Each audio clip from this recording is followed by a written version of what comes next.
Dany et Arras sont-ils devenus deux boutiquiers médiocres défendant un capitalisme d'accompagnement? Bon, c'est la question un peu provoque qu'on va se poser aujourd'hui. Alors, pour y répondre, je reçois exceptionnellement sur la chaîne Monsieur Position. Ça va, mon frérot? Bah ça va, nickel. D'habitude, je suis avec Padu, donc j'ai pas l'habitude, mais... Bah ouais, d'habitude, tu vas sur la chaîne de Padu, on se demande si... Et là, je upgrade un peu, tu on vois, se demande qui est ton en, ni- chouchou, au fait. en niveau marxisme, tu vois. Là, Ouais. je passe Bah plus oula, attends, me mets pas trop la dans la pression, là. Ligue 2, et Ouais, voilà. bon, du coup, aujourd'hui, on va faire un peu nos marxologues chiants, mais bon, l'idée, c'est pas de faire nos profs non plus. Je crois qu'on a surtout envie d'éclaircir quelques points, parce qu'on est tombé sur une vidéo du coup de Dany Arras assez intéressante. Très intéressante. Un truc qui est sorti il y a pas longtemps. Ah, Donc on va regarder la vidéo de votre Elle a boulanger. intérêt d'être intéressante. Elle a intérêt d'être bien. Déjà, beau crâne chaud. Belle miche. Beau crâne, belle miche. Ça me donne envie. Ça y est, Déjà, je suis belle en- miche, Beau moi, je crâne, belle valide. miche. On développe un concept qui s'appelle le bonheur intérieur brut. Alors, pour contextualiser, en gros, cette vidéo, elle a vachement tourné et buzzé sur Twitter. Donc, c'est un patron, boulanger, Un entrepreneur. ouais, qui est assez intéressant, voilà, on n'a pas l'habitude d'entendre ce genre de discours. C'est un bon patron qui souhaite donner de bonnes conditions de travail à ses employés, bien payés. Est-ce que c'est un patron vraiment patron, tu vois? Faudrait qu'on regarde ce qui se cache derrière la structure de l'entreprise, tu vois?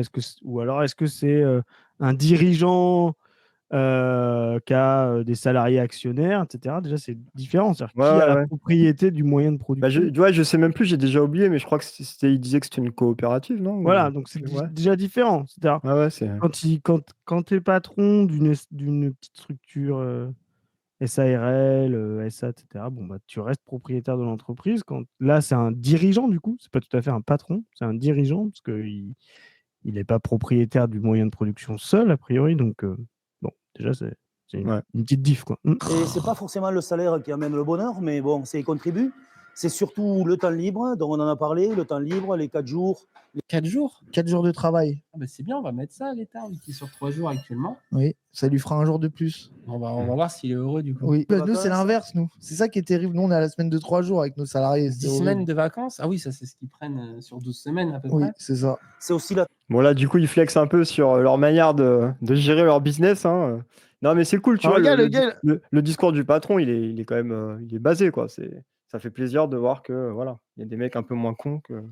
bah, en fait, il a compris un truc qui est quelque chose qui dépasse le cadre de la production capitaliste, tu vois.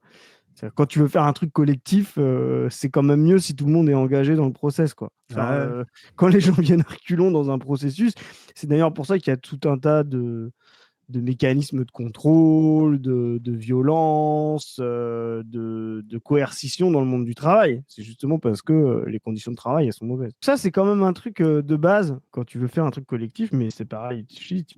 Ça peut être dans une asso, ça peut être dans un collectif de militants, etc. Je sais pas si tu es militant politique et que tu arrives dans une structure où il n'y a que des conneries, ou qu'il n'y a que des petits chefs qui vous donnent des ordres, etc., ça va pas vous aider à militer, quoi. Donc c'est con, hein, mais c'est déjà du bon sens de considérer que plus les gens ils aiment bien ce qu'ils font, plus ils vont le faire. Ouais. Bah, ça, d'ailleurs, c'est un truc intéressant et un peu contradictoire, peut-être a priori, dans le capitalisme. C'est que le capitalisme, alors je vais personnifier et dire, parler comme ça de manière un peu abstraite, mais le capitalisme pense vraiment à court terme et au point de mettre à mal la marchandise la plus précieuse, qui est celle qui produit la valeur, la force de travail, tu vois. C'est-à-dire que, bon, bah là, par exemple, dans le cas de l'aide médicale pour les étrangers, tu vois, il y a des forces politiques de droite, d'extrême droite qui veulent remettre ça en question, supprimer ça, mais c'est complètement débile du point de vue de la santé collective dans le pays. Ouais. Et donc, tu vois à quel point ils pensent à court terme. C'est sur des Et choses c'est très surtout, concrètes comme ça. ils pensent tout seuls. Parce que, si tu veux, c'est aussi une façon de mesurer, c'est-à-dire l'organisation du travail du capitalisme et des entreprises capitalistes, c'est une organisation pensée par des bourgeois qui veulent faire de la rente, quoi, qui veulent maximiser le taux de profit, voilà, indépendamment, et c'est ça qu'on appelle le fétichisme, en fait, la réification, c'est-à-dire pour eux, les gens qui participent avec eux ne sont que des matières premières, voilà. Ouais, bien sûr.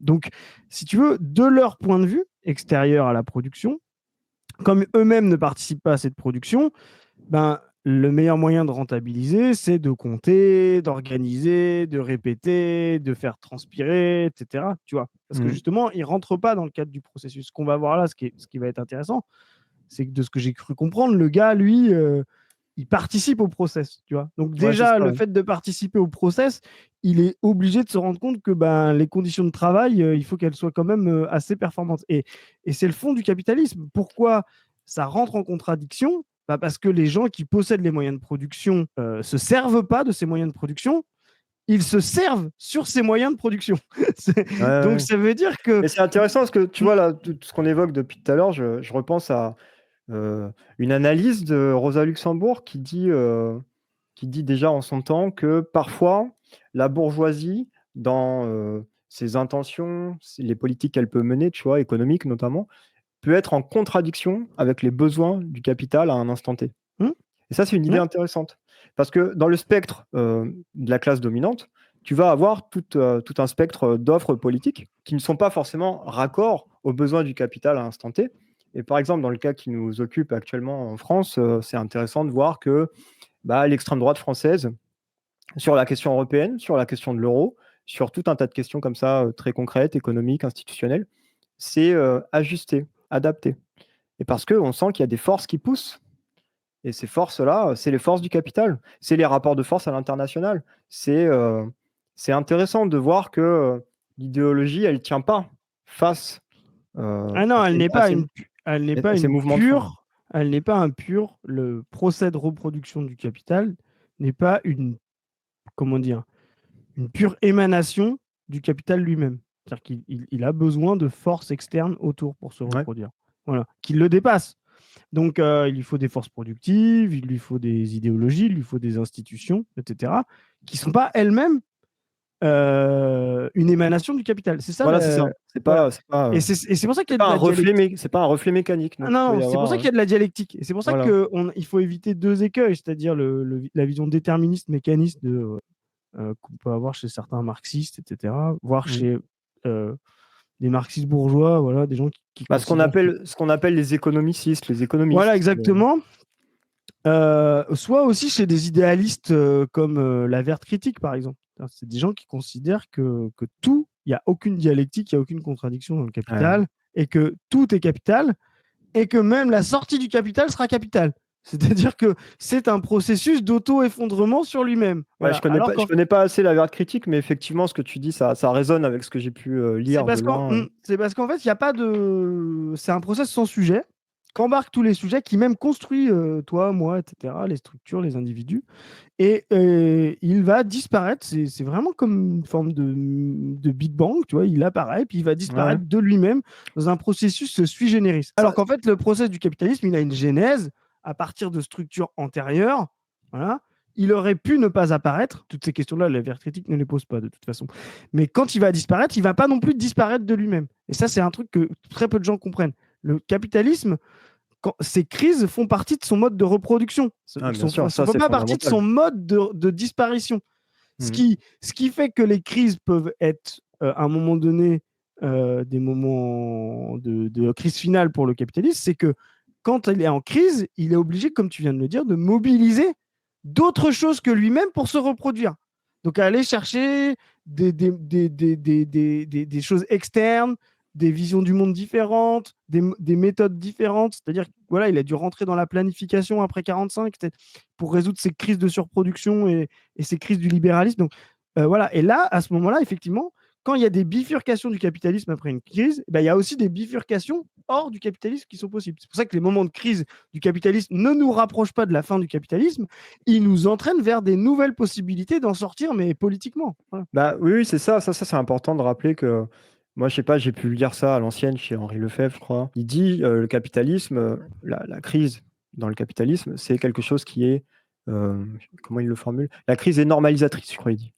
La crise permet de manière continue de relancer la machine, quoi. C'est vraiment quelque chose Ouais, de exactement. cyclique. Et on trouve déjà cette idée chez Marx et Engels. Ah oui, Il y a des réflexions sur la crise chez Engels, voilà, de mémoire. La crise, c'est quelque chose de cyclique. Alors à l'époque, il parle dans le contexte anglais, tous les 10 ans. Voilà. Mm. et parce qu'il y a des crises de surproduction. Donc il faut bien comprendre que la crise, c'est quelque chose de normal, qui est constitutif du mode de production capitaliste. Et c'est justement dans les moments de crise que les forces Il se sociales, régénère.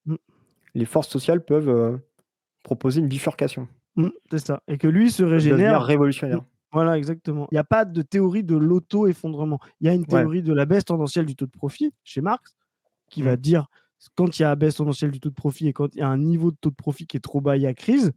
Mais il ne dit pas parce qu'il y a baisse tendancielle du taux de profit, alors Il y a crise finale, il n'y a pas crise finale. tu vois, genre, ça va Ouais. baisser jusqu'à ce que personne ne réagisse, etc. Marx a cette vision que ça reste, et sinon c'est rentré dans le fétichisme de la vision du monde bourgeoise. Marx, c'est toujours les humains qui font l'histoire. C'est jamais l'histoire qui fait les humains. Bien Donc sûr, lui, ouais. quand il voit des baisses tendancielles du taux de profit, à la rigueur, tout ce qu'il peut produire, c'est il va y avoir une crise. Et cette crise, elle va en générer des bifurcations, soit conservatrices, le capitalisme va se régénérer, on l'a vu, mais avec des phases progressistes, tu vois, le keynésianisme ou ce genre de choses, soit il y a des vraies bifurcations pour passer à un autre mode de production. Pour ça, il faut des forces révolutionnaires déjà prêtes, et peut-être que notre boulanger en fera partie. Ouais. Bah, je voulais juste rebondir en disant oui, voilà, je connais pas trop la verte critique, mais il me semblait que chez Anselm Japp, qui est un des tenants, mais alors des mauvais représentants de la verte critique, de ce que j'en comprends, Chez Euh, Kurtz, chez Japp, il y a cette idée de crise finale. Et donc, Exactement. il dépossède complètement le sujet révolutionnaire historique qui est le prolétariat, de son destin et de sa Bah, capacité à prendre en main, justement. si tu veux, Voilà, il y a cette idée que la lutte de classe entre la bourgeoisie et le prolétariat n'aboutit qu'à une reconduction ad vitam aeternam du mode de production capitaliste. Et donc, on retombe sur ce que tu disais. Ouais, et c'est surtout que elle est intéressante la critique au XXe siècle de pas tomber dans l'essence révolutionnaire du prolétariat. Le prolétariat, il peut très bien être révolutionnaire à certains moments des rapports de production et des développements des forces productives, et puis il peut être conservateur à un autre moment. Donc la critique des mutations du prolétariat et donc de son changement de perspective en termes de conscience possible, voilà, elle est intéressante. Le problème, c'est que la verte critique, elle va plus loin que ça. Elle dit pas, c'est plus le prolétariat qui est révolutionnaire pour considérer que ça va être tel sujet ou tel sujet. La verte critique, elle va dire, il n'y a pas de sujet révolutionnaire. Voilà, c'est ça. La tranquillité, c'est-à-dire l'anarchie, c'est-à-dire le fait qu'ils soient pas mal livrés à eux-mêmes et qu'ils n'aient pas besoin d'avoir des chefs dans chaque service. Alors, L'anarchie. en fait, Quand vous les laissez à eux-mêmes, ils disent ah oui, mais on n'a pas de directive. En fait, c'est ça le problème. C'est que ça, c'est vrai, mais il faut avoir des salariés autonomes, quoi. Mais quand tu as des gens qui viennent te voir, des gauchistes où tu leur laisses toutes les libertés, qui disent moi, j'ai besoin que tu me donnes des ordres. Non, mais je pense que la vérité, Non, mais t'as vu, attends. c'est offrir aux salariés un cadre qui leur correspond. Je suis TDAH. Non, je suis pas d'accord. Ça, c'est intéressant parce que effectivement, il faudrait pas. Il y a beaucoup d'amalgames qui sont faits. Genre l'autonomie, bon, elle convient pas à tout le monde comme ils le disent là. Le communisme, c'est pas le chaos, c'est pas l'anarchie, c'est pas. Il peut y avoir de la verticalité. Bon, Raz, il va revenir là-dessus plus tard dans la vidéo, je crois, on pourra approfondir, mais. Non, mais c'est intéressant. Je sais pas quelle forme de second degré ils ont quand ils disent ça, mais effectivement, on se rend compte que quand tu veux transformer la société, tu es obligé de transformer les gens. Et c'est très compliqué pour l'avoir vécu. C'est-à-dire que quand tu essayes de supprimer des petits chefs, des strates intermédiaires dans l'organisation, puis tu dis, bah voilà, tu dis à des gens, vous allez être plus responsables, c'est vous qui allez pouvoir gérer, vous allez plus prendre vos ordres de machin. Tu as plein de gens qui viennent te voir, c'est quoi la douille? Ils viennent te voir, c'est quoi la douille là? Je vais te payer combien en plus pour faire ça? Tu vois? Et les syndicats qui font ça, tu vois. Et ils ont raison quelque part, parce que ils sont fabriqués dans un truc où c'est, tu vois, et tu as aussi des boîtes qui ont mis en place justement des suppressions de tâches intermédiaires, etc. Parce qu'ils se sont dit, on va faire peser ça sur directement l'atelier, ça nous coûtera moins cher, tu vois. Donc, tu es obligé quand même de te poser la question dans une entreprise, alors là, c'est pas le cas, mais très, très libérale, etc., de se dire, voilà, c'est quoi la douille? Ah ouais, donc c'est moi qui vais décider, et puis du coup, si je fais une connerie, je vais me faire encore 2 fois plus défoncer que être pur exécutant, être pur opérateur. Parce que, et ça qu'il faut bien comprendre, c'est que les gens dans le monde du travail, quand ils sont habitués à être exécutants, au moins le truc, c'est que, alors c'est faux, hein, mais ils ont au moins l'a priori qu'ils se disent, bon bah voilà, si je fais tout ce qu'on me dit, on va me laisser tranquille et j'aurai mon salaire. C'est même pas vrai, en général, parce que si on fait des stats, c'est ceux-là qui prennent le plus de licenciements, de fautes graves, tu vois, etc. Parce que justement, le fait d'être hyper spécialisé, hyper exécutant, dès que tu fais le moindre écart, ben on peut te sanctionner, tu vois. Dès que tu fais le moindre écart sur procédure, etc. Alors que des cadres un peu autonomes, on ne sait pas trop à quoi ils servent, tu vois, donc ils peuvent faire des conneries. Ah, mais ouais, le rappel que tu fais là, c'est intéressant. Tu es en train de dire, au fait, il y a un contexte qui fait que l'organisation du travail est telle que globalement, les travailleurs ont pas trop d'autonomie, pas trop de responsabilité, parce que le lieu de travail est un lieu qui n'est pas géré démocratiquement, voilà, globalement. Et donc, si du jour au lendemain, ces mêmes travailleurs qui sont conditionnés par des décennies et des décennies d'organisation du travail, comme je viens de la décrire, si du jour au lendemain, on les rend autonomes, ils seront sans doute paumés, quoi. Ouais, exactement. Parce que c'est tout le fond de ce que dit Marx, c'est la séparation. Qu'est-ce que c'est le capitalisme? Enfin, le capital, ce que lui décrit comme le monde à l'envers. Hein. Il appelle ça comme ça, le monde à l'envers. C'est la séparation des forces de travail avec leur travail. Et lui, il dit du produit de leur travail, il a raison, mais même pas que du produit de leur travail, de la production de leur produit du travail, tu vois. C'est-à-dire que c'est des gens qui sont habitués à exécuter. Si je peux te reprendre, dans les manuscrits de 44 de mémoire, il opère toutes ces distinctions. Il dit, alors, le travailleur est séparé du produit de son travail, de sa propre force de travail, puisque sur le temps de travail, il est la propriété, il met en location d'une certaine manière son corps, sa force de travail, ses capacités intellectuelles aux capitalistes. Donc voilà, il y a une aliénation qui prend diverses formes. Exactement. Et donc toute cette séparation, cette espèce de schizophrénie, c'est-à-dire de s'oublier soi-même pour être un équipement, c'est un travail de remodélisation des structures mentales et des habitudes de ce que c'est le monde du travail collectif quand on sort, hein, tu vois. Donc c'est extrêmement compliqué. Ah, ça se fait pas en 5 minutes, quoi. Ça se fait pas en 5 minutes. C'est aussi pour ça que les gens qui vendent les libéraux le savent, que c'est pas un monde enviable, tu vois. Donc c'est pour ça que quand ils te parlent du travail, ils prennent jamais les références concrètes de ce type-là. Ils te prennent la Startup Nation ou un truc comme ça. Pourquoi? Parce que oui, effectivement, la Startup Nation ressemble bien plus à l'esprit communiste que le monde ultra dirigiste de la bureaucratie planifiée capitaliste. Parce que la Startup Nation, tu as l'impression que c'est des gens qui ont des projets ensemble, ils comptent pas leurs heures parce que c'est leur truc, et puis ils sont super potes. C'est intéressant ce que tu dis. Tu vois? Parce que justement, le monde, ils ont un billard, ils ont pas cette séparation normée entre les heures de travail et les heures de loisirs, parce qu'ils ont une vie beaucoup plus riche, beaucoup plus, comme disait Marx, tu sais, non séparée, tu vois. Et donc, c'est pour ça qu'ils te vendent la Startup Nation comme concept, parce que si le monde réel, concret de la production était la Startup Nation, bah, ce serait beaucoup plus horizontal et enviable que la réalité concrète de l'organisation ultra planifiée, dirigiste et verticale des usines, tu vois. On devrait avoir un chef production, un chef de vente, un DRH. On n'a rien de tout ça. On a juste une personne qui est au bureau et qui fait les papiers au quotidien. C'est Marie. Oui, alors oui, il faut bien qu'il y ait un gérant légalement. Et j'ai la main pour signer les contrats, mais c'est même pas moi qui recrute, ce sont les salariés qui recrutent leurs propres collègues en 2023. Ouais, c'est ce que tu disais. Hein. Il est gérant, quoi. C'est différent d'être patron. Voilà. Donc il est gérant, c'est comme, je sais pas, s'il y a des gens qui sont dans des assos, c'est le président de l'asso, quoi. Tu vois, c'est un peu. Ouais, c'est ça. Donc c'est déjà différent d'être, tu vois, propriétaire d'une société, quoi. J'ai l'impression. Donc déjà, ça lui permet lui d'être déjà dans quelque chose de plus collectif, quoi. Ouais, puis il dit que les salariés recrutent. Mais c'est ça, tu vois. Donc ça, typiquement, c'est quelque chose qui se fait un peu, mais qui se fait très très peu, tu vois. Parce que alors là, c'est typiquement ce rapport de contrôle. Enfin, je vérifie le recrutement fait par un RH. Aujourd'hui, dans les entreprises, voilà, c'est un RH, une direction. Alors, tu as le chef qui recrute, mais le RH sélectionne, le chef recrute, et les collègues ne savent pas du tout qui ils vont avoir. C'est fait exprès, justement, non pas pour se dire comment les tâches elles vont être bien faites, etc., collectivement, c'est juste pour se dire, est-ce qu'ils rentrent dans la ligne, quoi. Tu vois, c'est vraiment... Et c'est intéressant parce que toi, bon, on va pas t'outer, hein, mais t'as beaucoup de data là-dessus. Contrairement à moi qui a un parcours de petit bourgeois, qui a voulu faire l'artiste, le curateur, et puis maintenant le boutiquier sur YouTube.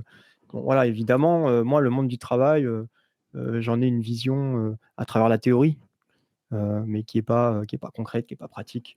Donc, c'est très intéressant d'avoir ton point de vue là. Ouais, non, mais sans trop dire, moi, j'ai été ouvrier très longtemps, 3-8, etc. Puis après, j'ai un peu changé de statut. Voilà, mais donc j'ai un peu vu toutes les strates voilà, du monde industriel. Donc, Tous les salariés. C'est ça qu'on devrait faire. Ah, comme ça, ah là. Oh, mais c'est là où c'est un génie. Ça y est, je viens Le de génie du mal. comprendre.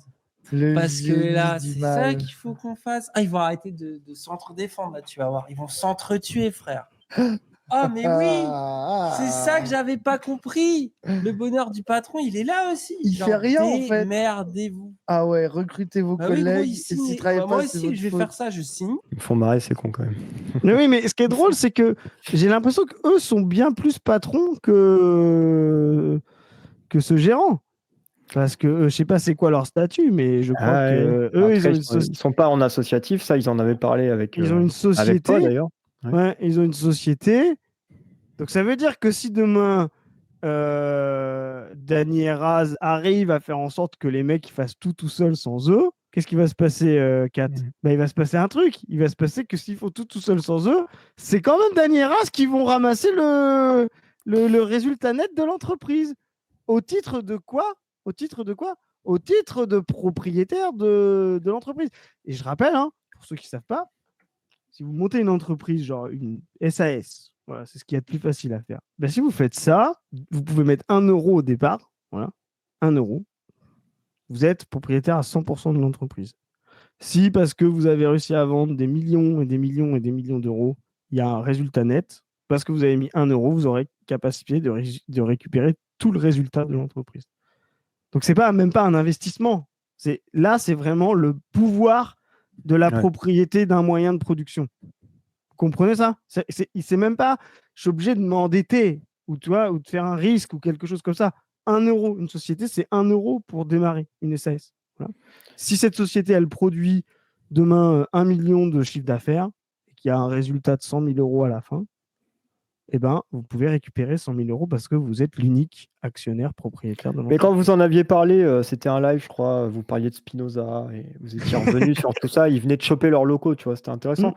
Il me semblait que Dany disait qu'au fait, le modèle associatif pouvait avoir ses limites. Alors, je ne sais plus ce qu'il convoquait comme exemple, mais c'était intéressant, tu vois. Moi, je n'ai pas les datas sur ces choses-là, mais je ne sais plus de quoi vous aviez parlé précisément, mais c'était quand même intéressant. Il avait des arguments pour dire, voilà, le modèle associatif, ce n'est pas forcément le truc idéal qu'on pense être. Ouais, mais je me rappelle plus trop c'était quoi ces arguments. Après, moi, ça peut aussi poser des limites. Peut-être pour les choper des subventions. Ou après, non, mais le problème de l'associatif, c'est que c'est compliqué, c'est beaucoup plus encadré. Ouais. Alors, l'associatif, tu peux pas, par exemple, voilà, typiquement, si vous fondez une société, je vous l'ai dit, vous fondez une société à 1, à 2, à 3, vous avez mis un capital social au départ, vous êtes propriétaire de l'entreprise et vous pouvez récupérer au titre de votre proportion dans le capital social, même si c'est 30 centimes dans 1 euro, le fruit de l'entreprise. Dans une association, c'est impossible. Vous fondez une association, même si vous avez des produits, que vous faites du chiffre d'affaires, etc., au titre d'être fondateur, donc conseil d'administration, président de l'association, vous ne pouvez pas récupérer. Le chiffre retourne dans la trésorerie. Voilà, dans l'association. C'est-à-dire que même au solde de l'association, vous ne pouvez pas récupérer ça.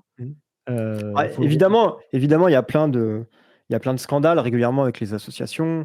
Il y a quand même des détournements d'argent qui sont opérés, etc. Mais c'est vrai que ça reste un modèle dans son paradigme qui est globalement anticapitaliste. Je dirais que la valeur est au service de la valeur d'usage. C'est un peu ça. Alors, pas forcément, parce que tu peux t'enrichir avec une asso, c'est-à-dire, mais tu vas être obligé de passer par le salariat. C'est-à-dire, il n'y a pas de capitalisme au sens où il n'y a pas de capital.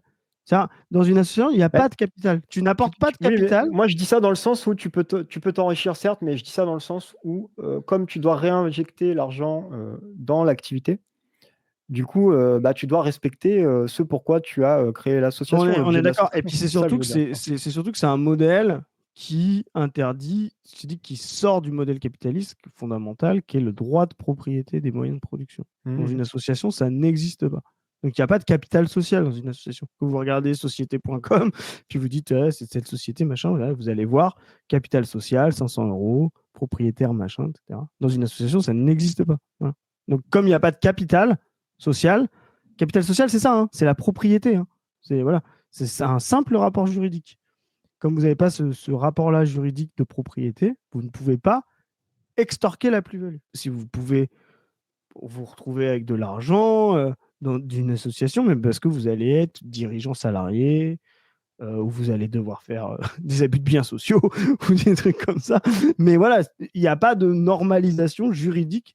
Et c'est là où on voit le capitalisme, c'est pas simplement un mécanisme autonome de reproduction de la plus-value, c'est-à-dire de la marchandise, etc. C'est aussi tout un monde juridique qui va avec. Ah oui. Faites en sorte que les sociétés par action ou les sociétés anonymes, voilà, SAS, c'est société anonyme simplifiée, voilà, excuse-moi. C'est pas société par action, et SA, c'est société anonyme. J'ai étudié ça au lycée, mais j'ai les SARL, société anonyme à responsabilité limitée. Et donc, mais voilà, donc si tu détruis toutes ces sociétés, tu dis maintenant toutes les entreprises, parce que les associations sont reconnues comme entreprises privées aussi. Tu vois, tu peux être une entreprise privée du marché, mettre sur. Mais maintenant, toutes les entreprises privées doivent devenir des associations, et le concept même de société disparaît juridiquement. Ben, tu as déjà mis un grand coup de pied au capitalisme. Voilà. Oui, ce que tu dis, c'est que ça convoque des concepts qu'on retrouve dans le marxisme, concept d'infrastructure, de base économique, et de l'autre côté de superstructure, donc les formes juridiques, religieuses. Ouais, alors à savoir que ce n'est pas des concepts de Marx, superstructure, infrastructure. Donc c'est vraiment, Marx parle de fondation et d'édifice, c'est un peu différent. De mémoire, il me semble que vraiment tu les retrouves formalisés chez... Tu les retrouves dans les marxistes de la Seconde Internationale qui sont non, mais tu les retrouves. Ça m'avait surpris en faisant des recherches. Tu les retrouves quand même un peu formalisés chez Engels, pas chez Marx, peut-être. Ouais, parce que j'appelle un marxiste de la Seconde Internationale. Mais voilà. Donc non seulement c'est pas des trucs de, mais à la rigueur c'est pas tellement le mot qui est important, c'est ce rapport où on a l'impression que non, mais c'est juste que d'un point de vue pédagogique, c'est assez efficace comme outil, à condition de ne pas articuler ça de manière mécanique. C'est-à-dire que ça ne va pas juste dans un sens. C'est quelque chose qui est... voilà, mais c'est pour ça que les concepts ont leur limite, parce que infra et supra, c'est toujours, tu as l'un en bas et l'autre au-dessus. Tu as tendance à vouloir hiérarchiser. Alors qu'en fait, dans l'histoire, tu te rends compte que d'abord, ce qui a permis le capital, c'est aussi d'abord le juridique. Quand on creuse, vous creusez ça, vous pouvez trouver ça chez les gens qui ont travaillé sur l'histoire du capital. Alors, vous pouvez travailler chez Alain Beer, par exemple, ou chez Michel Beau, ou même chez Kluskar, par exemple, qui a fait tout un travail dans son Lettres et le Code, etc., qui est très intéressant. Alors, c'est écrit avec les pieds. Si vous voulez vraiment... si vous avez envie de lire... Si vous avez envie de lire Kluskar, bon courage. Mais il y a des trucs intéressants. Kluskar a un côté un peu Foucault, tu vois. Il prend plein de trucs, des détails du Moyen-Âge, et puis il en fait. Mais voilà, il y a l'édit de la Paulette, c'est assez connu. C'est une transformation des rapports juridiques, de l'héritage des charges, voilà, par la bourgeoisie. Et ça, c'est une transformation juridique qui va permettre ensuite de sortir du féodalisme par le capital. Voilà. Ouais, donc mais ça se fait. Alors, moi, j'ai pas les datas là, mais ça se fait sans doute dans un même mouvement, à savoir qu'il y a aussi la bourgeoisie gagne du terrain économiquement, j'imagine, à ce moment-là. Non. À ce moment-là, c'est pas ça. C'est vraiment. Alors, elle prospère économiquement, mais à ce moment-là, c'est pas du tout dans l'intérêt de la bourgeoisie. C'est pas un effet de force de la bourgeoisie qui impose ça. C'est justement le combat entre la monarchie absolue qui est en train de naître et l'ancienne et les structures de la féodalité, de la basse féodalité. C'est-à-dire que c'est ce que ne comprennent pas les gens, c'est qu'on n'est pas passé du féodalisme de 1000 ans à la société bourgeoise. Entre les deux, il y a eu toute une phase où l'hégémonie royale, sa bureaucratie, son État est rentré en conflit avec les anciens seigneurs. Voilà. Donc il a d'abord fallu tuer les baronnies locales par l'avènement de la monarchie absolue, etc. Et pour ça, comment dire, l'État français, référence à Vichy, mais voilà, l'État royaliste monarchique absolu s'est appuyé sur une classe ascendante qui était la bourgeoisie. Ok, Voilà. ouais. Mais c'est pas un effet purement reflet de la bourgeoisie. C'est-à-dire qu'elle était là, elle était ascendante, ils étaient Ouais. obligés de s'en emparer, mais c'était une nécessité d'abord de la monarchie absolue. La Révolution française a aboli la monarchie absolue, elle n'a pas abattu le féodalisme, ou alors ce qu'il en restait. Mais le féodalisme, sa féodalité, le pouvoir des seigneurs, etc., avait déjà été abattu par la monarchie absolue avant. Ok, bah c'est intéressant, j'ai pas les dates. Hein. Tout à notre place. Ils les streament, l'organisation. Les papiers. Moi, je signe les papiers et je prends ma part. Gros, t'imagines que. Tu sais qu'on est venu me voir à une soirée et qu'on m'a dit mais Raz, tu sais que c'est pas normal que vous deviez régler le OBS de vos salariés et tout, que t'arrêtes de faire ça, parce qu'il m'avait vu en stream à chaque fois changer les chats de Wissam, expliquer les trucs de micro Alias, tout. Il était là, mais t'es là avec ça quoi. Raz, il dit ouais, je suis patron, je vois pas pourquoi je devrais mettre la main à la pâte, faut que j'arrête de me comporter en. Mais moi, c'est vrai, moi je soutiens Raz, je l'ai vu faire aux amphis. Il faisait tout, il était. Franchement, tu vois, c'était vraiment le petit patron, comme moi j'ai pu en voir, ou le chef, tu sais, qui adore son équipe et qui va faire tout à la place des gens, etc. Genre, ah, t'inquiète, je vais t'aider, je vais le faire. Et paradoxalement, tu pourrais te dire c'est cool. Et en même temps, je comprends le gars qui lui a fait la remarque, parce que il y a aussi une forme, des fois, par les chefs, d'infantilisation des équipes, tu vois, des travailleurs. Non, mais là, c'est intéressant parce que Dany lui dit oui, tu devrais plus faire ça, quoi. Faut arrêter. Et la question, c'est plutôt de se dire, ok, s'il fait plus ça, c'est possible qu'il doit plus faire ça, parce que c'est peut-être justement responsabiliser les gens dans leurs tâches, tu vois. Voilà. Mais la question, c'est qu'est-ce qu'il va faire? Si c'est pour s'asseoir sur une chaise et, et prendre la plus-value, là, ça va pas. Tu vois. Mais par contre, peut-être que lui, il a une tâche à faire qu'il fait pas parce qu'il fait ça. Ils en arriveront jamais là. Pourquoi? Parce que ils incarnent un modèle d'entrepreneuriat qui est. Enfin, tu vois, c'est eux qui incarnent leur marque, entre guillemets, la marque Dany et Raz. C'est ça. Si eux, ils arrêtent de streamer, la boutique, elle tourne plus. Ah, mais c'est pas un reproche, parce que je sais que c'est pas le cas. Mais Ouais. tu vois, des fois, tu vois ça dans le monde du travail, tu vois des chefs, le chef super simple, total connard de petit chef, de contremaître, ça tout le monde le connaît, c'est assez évident à comprendre. Un type, voilà. Je dis c'est un type parce que c'est souvent un type. C'est aussi très genré comme logique. Ah oui, c'est un type, voilà, qui aime bien, voilà, souvent qui a été martyrisé et qui reproduit de la violence parce que quand il a réussi à s'extraire de sa condition de subalterne, il se venge, quoi. Donc ça, c'est un peu naze. Mais tu as aussi le gentil chef qui court partout, qui transpire tout le temps. Et celui-là, il n'est pas forcément plus apprécié à l'atelier, parce qu'il est chiant. Ouais, Christian, il est pénible, il touche à tout, il nous laisse pas faire, tu vois. Parce que lui, c'est aussi l'ancien mec qui veut se faire bien voir de ses équipes, mais au point de pas assurer son rôle de leadership, tu vois, de leader. Et ça, pour vraiment avoir travaillé dans un atelier, les gens ils disent, ok, non mais nous on sait faire notre taf. On a besoin de toi quand là il y a une grosse merde et qu'il faut prendre une décision sur lesquelles on n'a pas les données ou on n'a pas la responsabilité. Donc viens pas sur notre terrain, reste sur le tien, tu vois. Il y a aussi ça. Hein. Donc l'infantilisation, c'est le paternalisme dans le monde du travail, c'est pas forcément mieux. Hein. Ouais. C'est moins violent parce que c'est plus triangulaire. Ouais, c'est moins frontal. Mais c'est pas mieux dans l'émancipation des travailleurs. Tu vois. Ils arrivent à créer de la maille, bah ça va leur revenir. Bah du coup, ça a créé un truc, tu vois. Genre pour moi, c'est même pas tout devrait être comme ça. Pour moi, c'est même pas du gauchisme. C'est du business malin qui arrive à allier le fait de faire de la maille et que les gens soient un peu bien. Tu vois. Là, Raz, il dit un truc de fond. À un moment donné, ça coûte cher à l'entreprise. Et encore plus aux petites entreprises d'avoir des strates intermédiaires improductives qui sont là juste pour fliquer des gens. Tu vois. Donc les patrons un peu malins, ils vont se dire, entre un type qui tire au flanc, d'accord, ok, imagine, hein, même si c'est jamais le cas, entre un type qui tire au flanc, je sais pas, toutes les fins de journée, mais qui ne coûte 2000 €, qui produit pour 2500 balles, d'accord, il produit 2500 balles, il coûte 2000, donc tu as un excédent de 500. Et il pourrait produire en tirant dessus, tu vois, 4. S'il était productif chaque heure, chaque jour, un peu plus, il pourrait produire 3000. Mais en fait, je vais devoir payer un gars 1500 pour pouvoir qu'il produise 3000. Bah, vaut mieux avoir un gars qui produit de manière un peu moyenne 2500 quand il est payé 2000 plutôt que d'avoir une masse salariale de 3500 qui va produire 3000, tu vois. Donc, c'est ça qu'il faut comprendre, c'est qu'à un moment donné, les entreprises qui sont malines, c'est normal que ça apparaisse dans les petites entreprises intermédiaires, etc.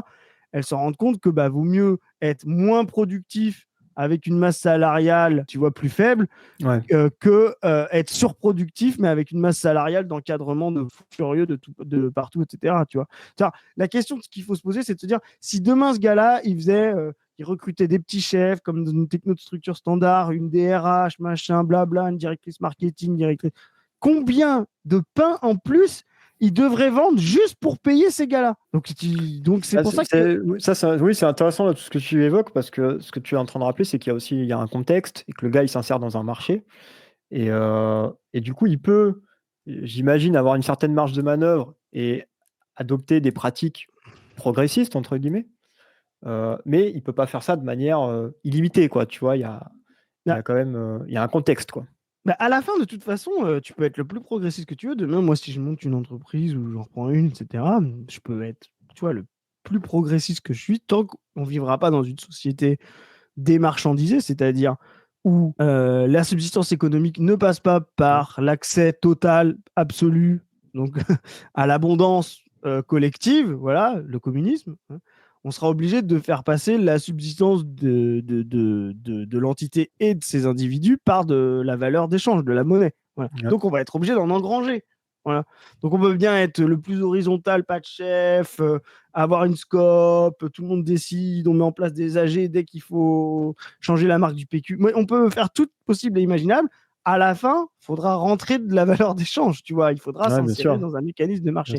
Alors, c'est le problème des coopératives. Je ne savais pas si j'allais en parler, mais je sais pas, tu sais, j'ai ressorti des analyses, enfin des réflexions de Luxembourg sur les coopératives, tu vois. Et elle dit, parce qu'à l'époque, elle critique Bernstein qui pense que par les coopératives, on va pouvoir niquer le capitalisme pour aller vite, quoi. En généralisant les coopératives, en imposant ça partout, quoi. Et Luxembourg, elle dit, voilà, les coopératives, ça peut marcher à l'échelle d'un marché local. Mais la coopérative insérée dans un marché plus global, elle est obligée de réintroduire des pratiques d'exploitation capitaliste, agressive avec les salariés, etc. Tu vois. C'est une réflexion qui est assez intéressante. Et elle montre la limite de cette approche de la lutte. La lutte communiste passera pas par une généralisation des coopératives. Tu vois, il y a aussi la question du bien-être au travail. Et pour que ce bien-être arrive, il faut de l'autonomie, il faut des règles, il faut du temps libre, il faut que tu puisses pouvoir prendre probablement plus de vacances que ce qu'on te dit actuellement, tout en pouvant être productif. En fait, tu peux arriver à un modèle comme ça, sauf que ce modèle-là, comme il n'existe pas, malheureusement, ça repose sur l'éthique personnelle du patron. Et c'est pour ça revient à ce qu'on disait parfois en parlant de nous, mais là, tu vois, en parlant de lui, en fait, vous voyez qu'un patron cool, ça peut exister, mais le problème, c'est qu'il n'y a rien qui l'empêche. C'est intéressant parce que, tu vois, Dany, il en avait déjà parlé avec vous, le fameux live où vous aviez parlé de Spinoza. C'est que Dany et Raz, à leur échelle, tu vois, essaient d'avoir une certaine éthique dans leur rapport à leurs salariés, etc. Et là, pareil, on a affaire à un patron qui s'inscrit dans cette logique. Et au fait, Dany rappelle, et c'est là où tu vois quand même leur pragmatisme politique. Dany, il n'est pas naïf, il sait très bien qu'on ne peut pas compter sur la responsabilité, l'éthique personnelle des patrons pour faire une transformation sociale plus globale, tu vois. C'est pas par là que la lutte passe.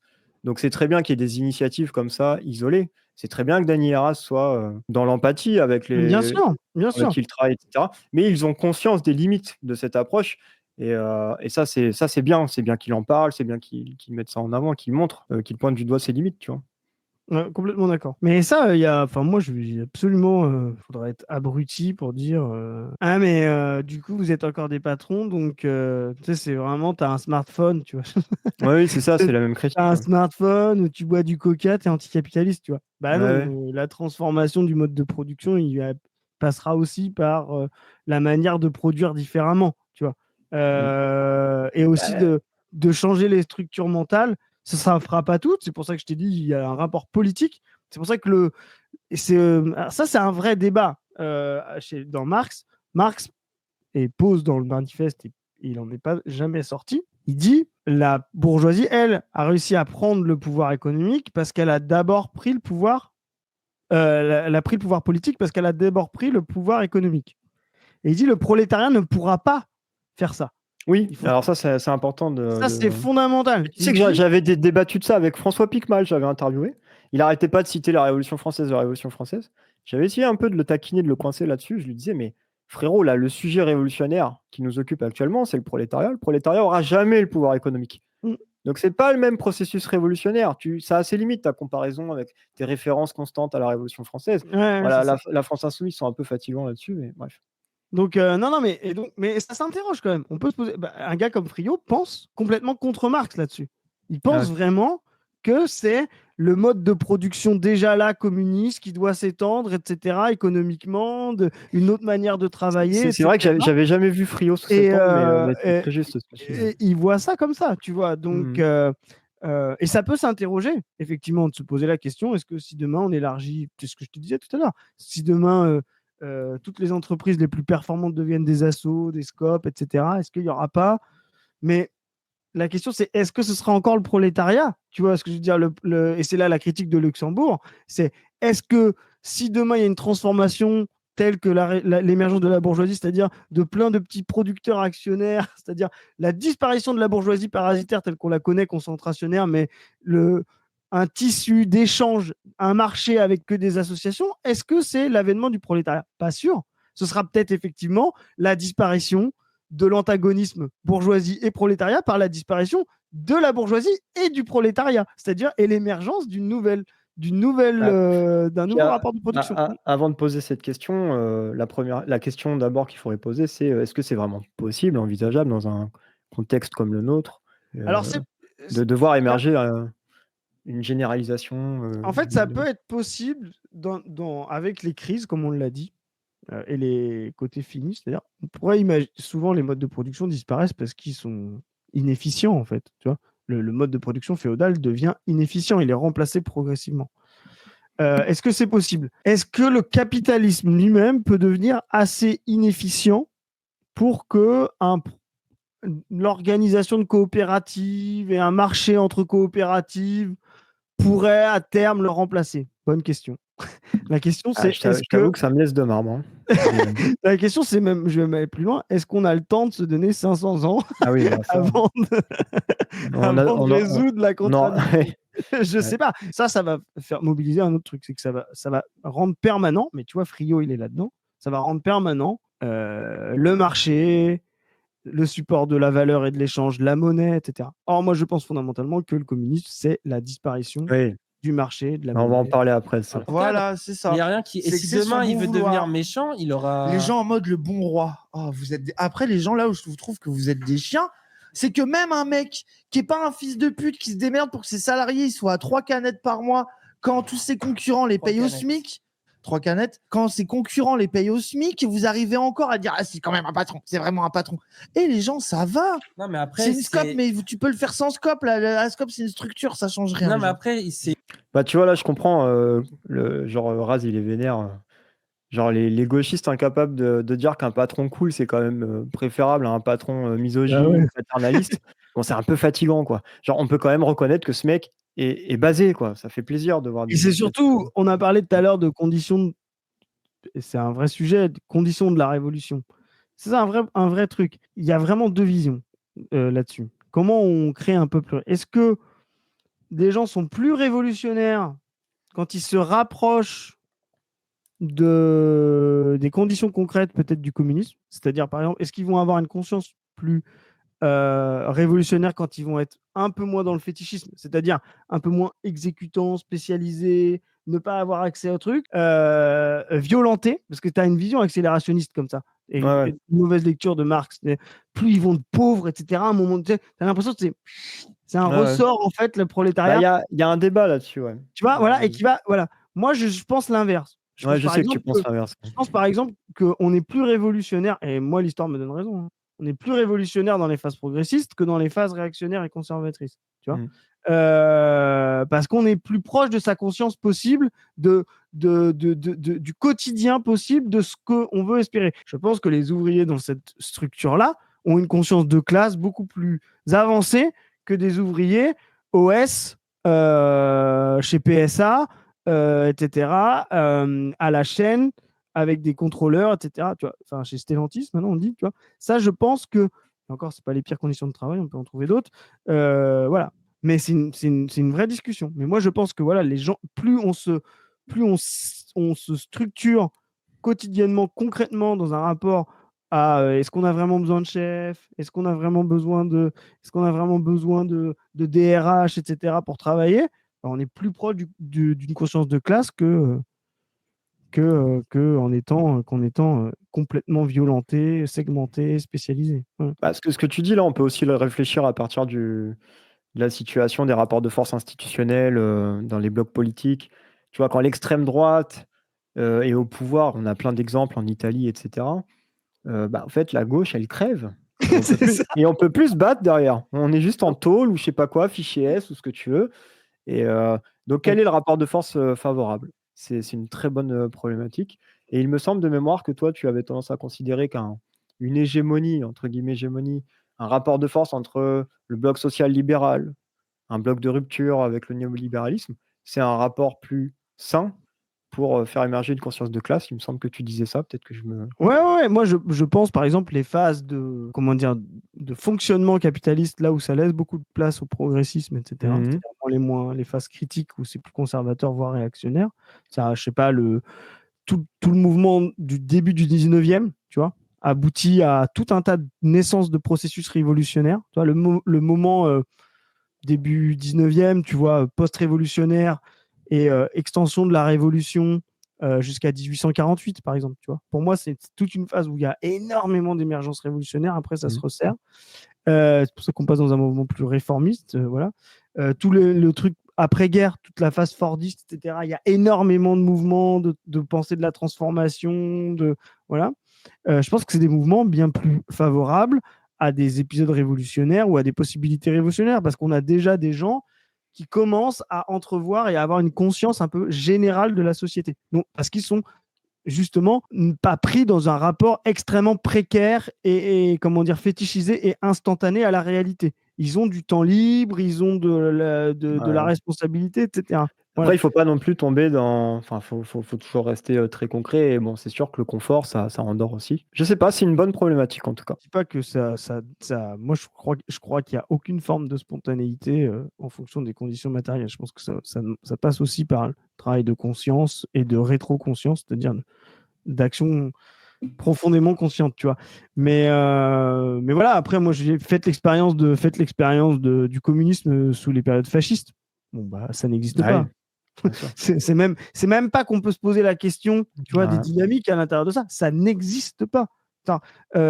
La question même du communisme sous le fascisme n'est même pas une question. La question, c'est de l'abolition du fascisme. Voilà. Moi, l'année dernière, j'ai travaillé sur le cas du Chili. J'ai fait une grosse vidéo dessus. Allez voir, les gens.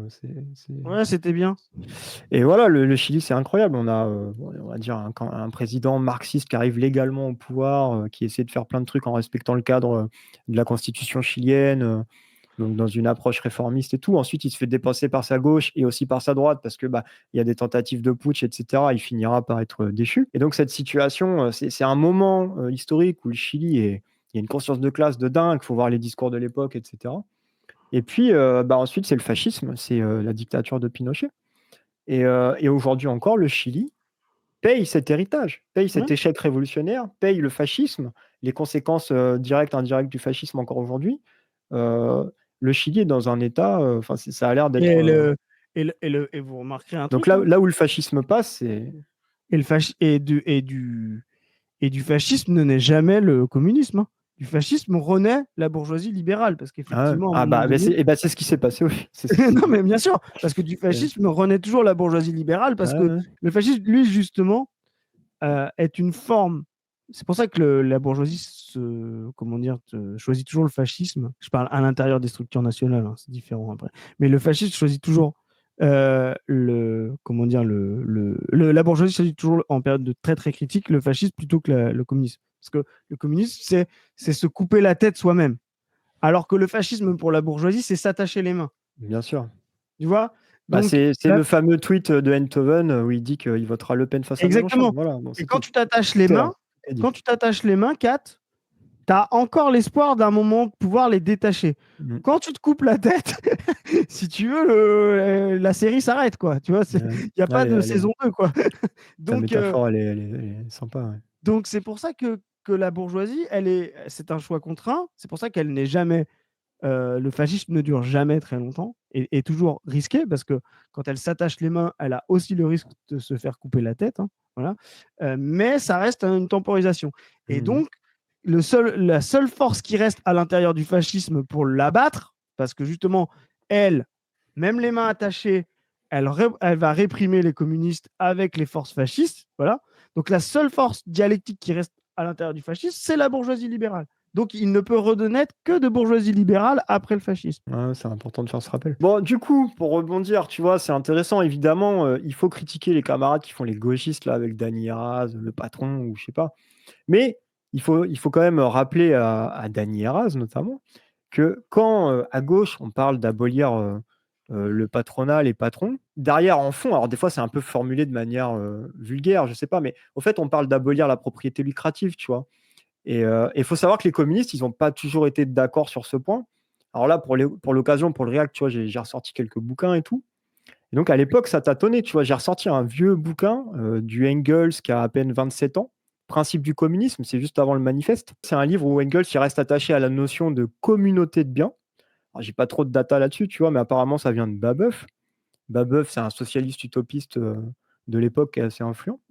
Et donc, Engels, il dit, dans le principe du communisme, il faudra donc supprimer également la propriété privée et la remplacer par ce qu'on appelle la communauté des biens, utilisation collective de tous les instruments de production et répartition de tous les produits d'après un accord établi en commun. Donc on voit que ce n'est pas encore clair à l'époque, tu vois, cette notion de... Il faut attendre le manifeste en 1948, qu'il écrit avec Marx pour qu'il y ait une clarification. Et là, il est dit notamment, le communisme n'enlève à personne le pouvoir de s'approprier des produits sociaux, il note que le pouvoir de s'assujettir par cette appropriation le travail d'autrui. Donc on voit bien que dans le communisme, ce qu'on appelle la propriété d'usage, c'est ça au fait, tu vois. C'est j'ai le droit d'avoir ma brosse à dents, ma maison, mais on ne peut plus s'enrichir en faisant travailler des gens. C'est ce que je disais tout à l'heure sur le cadre associatif. La disparition du capital. Et le capital, c'est un rapport de propriété. Mais tu vois, il faut quand même faire un rappel et il faut arrêter de faire passer les camarades toujours pour des gauchistes. Quand on parle d'abolition du patronat, d'abolition des patrons, voilà, si on est un peu sérieux sur le fond, ce qui se joue, c'est l'abolition de la propriété lucrative. Il faut rappeler ça, tiens, c'est important. En fait, ce qu'il faut, c'est l'abolition du capital. Moi, je dis tout le temps, c'est ça. Mais tu vois, tout à l'heure, on vient de le redéfinir. C'est quoi le capital? C'est quoi quand vous avez 1 euro de capital? Ça ne veut pas dire que vous avez de l'argent. Vous ne pouvez pas le dépenser, cet euro. C'est quoi 1 euro de capital, de part sociale, etc. Vous avez de la propriété des moyens de production. C'est ça qu'il faut abolir. Parce que c'est ça qui fait que ensuite, seulement ensuite, vous avez ce rapport magique, un rapport incroyable. Repose-toi. Les capitalistes, le fait d'avoir cette propriété, ils peuvent faire un truc de fou. C'est injecter de l'argent dans le processus de circulation et en retirer plus. Toi, quand tu achètes... quand tu dépenses, comme dans le rapport de consommation, quand vous injectez de l'argent, vous en perdez. Mais dans le rapport de propriété du capital, le fait d'injecter de l'argent et de faire circuler, de faire des cycles de marchandises, fait que tu re-rentres encore plus d'argent. Et ça, c'est... il faut bien comprendre ce que c'est le capital chez Marx. Le capital, au fait, ça prend plein de formes. C'est le processus productif. Et donc, ça peut prendre la forme de l'argent. L'argent, c'est du capital. Les travailleurs, c'est du capital. Les marchandises qu'on produit, c'est du capital. Tant qu'on est dans le processus de production de valeur, en fait, on parle de capital. Et il faut éviter de confondre ça avec le patrimoine. On confond souvent patrimoine et Exactement. Capital. Et ça, c'est important chez Marx. Chez Marx, le capital, c'est ce que je viens de décrire. C'est ce que tu viens de décrire. C'est ça. C'est le processus de valorisation. Comment il définit le capital, notre ami Karl Marx? C'est un rapport social. Ah oui, bah bien sûr, oui, il faut rappeler ça avant tout. Oui, c'est un rapport social.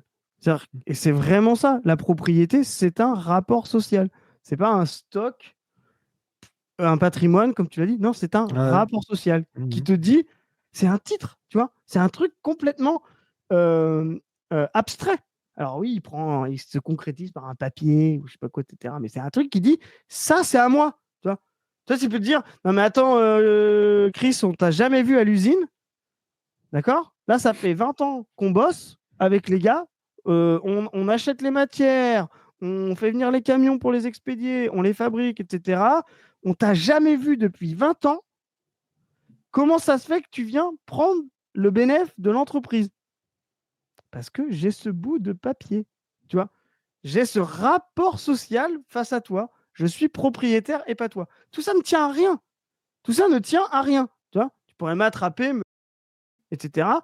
Ça changerait rien parce que tu serais quand même pris dans ce rapport de social de propriété. Et Et l'abolition du capital, c'est l'abolition de ce rapport social. pour aller dans ton sens, effectivement, je ne sais plus dans quel bouquin j'avais lu de Marx, il y avait une réflexion sur qu'est-ce qui engendre la propriété. Est-ce que c'est la propriété lucrative qui engendre le rapport social ou est-ce que c'est le rapport social qui engendre la propriété lucrative, tu vois? C'est une réflexion intéressante. Et il dit, il y a d'abord un rapport social. Il y a d'abord l'appropriation d'un moyen de production, il y a d'abord un capitaliste qui fait travailler. Et voilà. Et de là va émerger. Et puis après, ça s'engendre. C'est là où je te disais tout à l'heure, dans le capitalisme, pas que, mais souvent la superstructure est première avant l'infrastructure. Ouais, alors ça, c'est une take. Bah oui, si le rapport social de méditer. propriété, il est premier par rapport au cycle de la marchandise, c'est bien que la superstructure est première. Je fais exprès d'être provocateur parce qu'en fait, comme c'est génétique et que tu as un processus de genèse entre les deux, c'est un rapport social spécifique de l'ancien ordre qui permet l'infrastructure du capitalisme qui va permettre ensuite une superstructure du capitalisme. Voilà. La question, c'est comment la superstructure, et là on parlait tout à l'heure, comment est-ce que peut-être que déjà, il y a aujourd'hui des dispositifs de superstructure émanant du capital aujourd'hui qui peuvent peut-être rentrer, comme on dit dans les Grundrisse, faire en sorte que les rapports de production entrent en contradiction avec les forces productives. Peut-être que notre boulanger, il est en train de créer une forme de production qui va rentrer en contradiction avec le capitalisme. Peut-être que Dany et Raz, ils font ça. Moi, c'est pour ça que je dis soutien absolu à Dany et Raz et à ce boulanger. Ils sont peut-être les Étienne Marcel, les bourgeois révolutionnaires en gestation de 1789, j'en sais rien. Et ils ont faire le même choix en dehors d'une Kamala Harris. Ils sont en mode, ça reste un patron, donc on l'aime pas, voire on l'aime encore moins. Oui, parce que ça aurait été mieux que ces gens-là travaillent avec un mec qui les exploite et qui les paye pas. Ici, à le pain a l'air d'être Mais voilà, et attends, on en vient aussi à ça. C'est que le pain a l'air bon. Pourquoi il fait de la maille aussi? C'est qu'on en revient à cette vérité-là. Il a l'air faire du pain. Vrai sujet, ça. Les imbéciles qui pensent que Marx dit la valeur dans le capitalisme n'est que comme Ricardo, comme si Marx était Ricardo, n'est que justement le temps de travail abstrait. Tu vois? Non. Pour que la valeur trouve et se concrétise dans le capitalisme, il faut quand même qu'elle rentre dans le cycle de la marchandise et qu'elle trouve une demande. C'est-à-dire qu'elle remplisse une fonction autre que simplement d'avoir dépensé du travail pour le mettre à l'intérieur. C'est important ce que tu rappelles, effectivement. Moi, j'avais une confusion par rapport à ça pendant longtemps. Je pensais que, tu sais, de manière un peu caricaturale, le capitalisme crée de faux besoins, produit des choses inutiles. Il faut sortir de ces discours-là. C'est de la merde. Complètement. Il y a fondamentalement de la valeur d'usage qui est produite, il y a des besoins derrière. Alors, comment ces besoins émergent et tout, après ça, on peut l'analyser plus finement. Mais fondamentalement, les marchandises que produit le capital, que ce soit des biens, des services, peu importe, répondent à des besoins, en fait. Et donc, s'il n'y a pas cette dimension-là, une marchandise, et ça, Marx le décrit très bien, méticuleusement dans le Capital, une marchandise, c'est aussi de la valeur d'usage. Ça répond à des besoins concrets. S'il n'y a pas ça, ça ne peut pas être vendu, en fait. Et là, il n'y a pas de valeur. La valeur, elle ne se concrétise pas. Mais toi, tu as fait une très bonne vidéo sur la marchandise, et il le dit dès le départ. Dans le premier chapitre, premier livre, première section, premier chapitre qui s'appelle « La marchandise ». Voilà.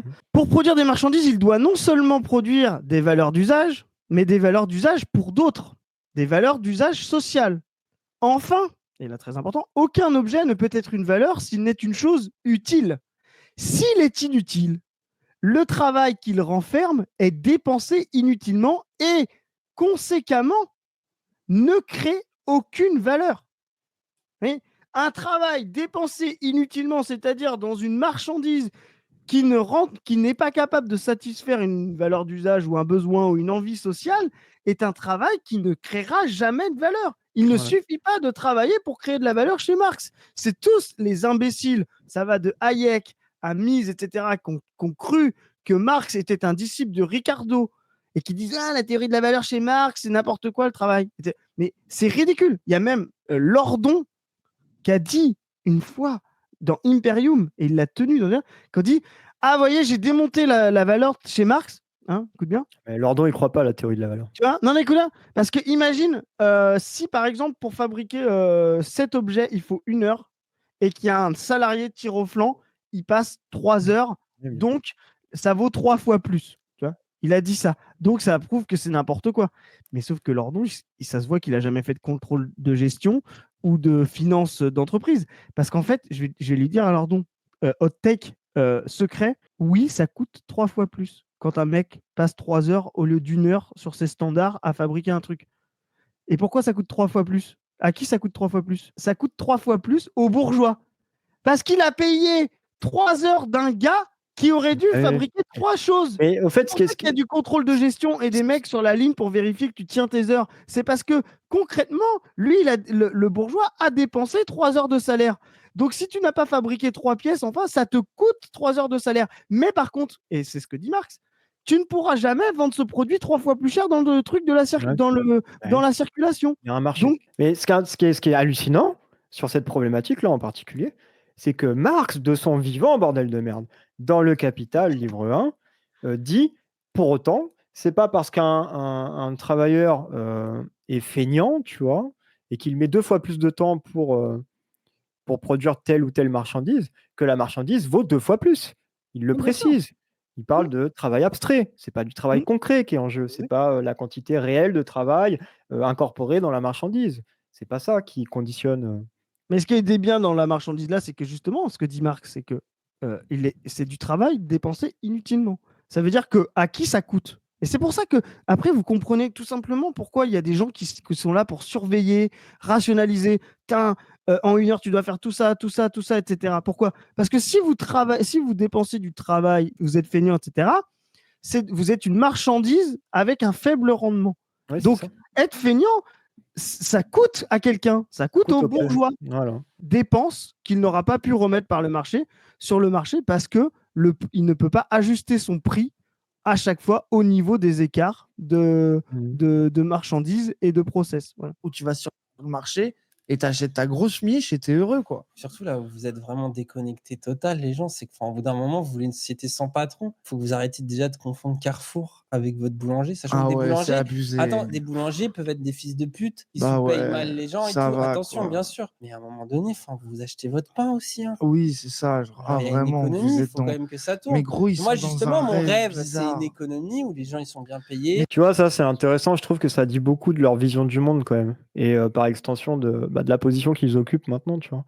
Genre, évidemment, on peut pas mettre au même niveau Carrefour et le boulanger, tu vois, le petit artisan. C'est le grand produit rien. C'est le grand capital vs la petite bourgeoisie artisanale, tu vois. Mais je trouve quand même, ouais, ça dit quelque chose de leur vision. Genre, ils comprennent peut-être pas, hein, je sais pas, j'aimais l'hypothèse. Au fait, le noyau cellulaire du capitalisme, c'est notamment la petite bourgeoisie. Et si les conditions, elles sont réunies, que la propriété capitaliste, elle se développe, la petite boulangerie artisanale, ça devient, je sais pas, ça devient une chaîne à l'échelle d'une ville. Puis ensuite, ça peut continuer de se développer et devenir une entreprise à l'échelle nationale. Donc là, il y a une erreur, tu vois. Ils analysent les choses un peu de manière figée, je trouve. Et puis en fait, tu vois, tout est en mouvement dans le capitalisme, et genre, les entreprises, elles doivent grossir pour se maintenir. Et le capital, il se concentre, on développe les forces productives, je sais pas, la technologie. Enfin, je sais pas, c'est un passage qui en dit beaucoup sur leur vision. Oui, je suis d'accord. C'est comme si justement, en plus, dans tout le, on l'a dit tout à l'heure, tout le capitalisme, lui, doit tout le temps être en révolution. C'est-à-dire, il doit tout le temps changer. C'est un mode de production qui déteste la stabilité. Donc c'est un mode, c'est pour ça que, comment il s'appelle, Marx le qualifie de mode de production révolutionnaire. Révolutionnaire dans le sens où il change tout le temps les choses. Voilà. Et c'est pour ça qu'il a des crises, etc. Donc effectivement, une petite entreprise ne peut jamais se satisfaire d'être une petite entreprise. Elle doit toujours croître, gagner des parts de marché, gagner face à la concurrence, etc. Parce que sinon, elle meurt. elle meurt, soit par la hausse des coûts automatiques due à des mécanismes monétaires de l'inflation, enfin bon, peu importe, soit elle se fait rattraper par les concurrences, etc. Ça, c'est effectivement faux d'imaginer qu'il y a des gens qui vont... Tu vois, eux, là, avec leur pain, là, je ne les connais pas, mais est-ce qu'il y a un moment donné, ils se sont dit, voilà, on arrive à 100K de chiffre d'affaires ou de résultats nets, ou je sais pas, d'excédent brut d'exploitation, ce que tu veux. On arrive à 100K, on arrête. On arrête tout. On fait plus de dev, surtout. Personne ne fait ça. Personne fait ça, tu vois. Alors, ils vont dire, on va prendre d'autres parts de marché, etc. Ouais, bien sûr. Et un autre truc qu'ils ne comprennent pas non plus, et ça, c'est aussi le problème de Frio, Lordon, etc., c'est tout ça n'est qu'accessoire. Le monde tel qu'il est aujourd'hui, et toute une part du confort, du temps libre qu'on a aujourd'hui, n'est pas disponible par ce mode de production de la petite boutique artisanale, etc. Si demain, il fallait se nourrir que par ces formes de production artisanale, etc., voilà, je vous le dis clairement, les amis, il va falloir faire beaucoup plus d'heures de travail au quotidien. Oui. Tu vois, c'est-à-dire que c'est aussi la grande industrie, la mécanisation avec toutes ces problématiques, etc., c'est ça qui a permis de réduire aussi le temps de travail et de rendre la force bourgeoise, etc.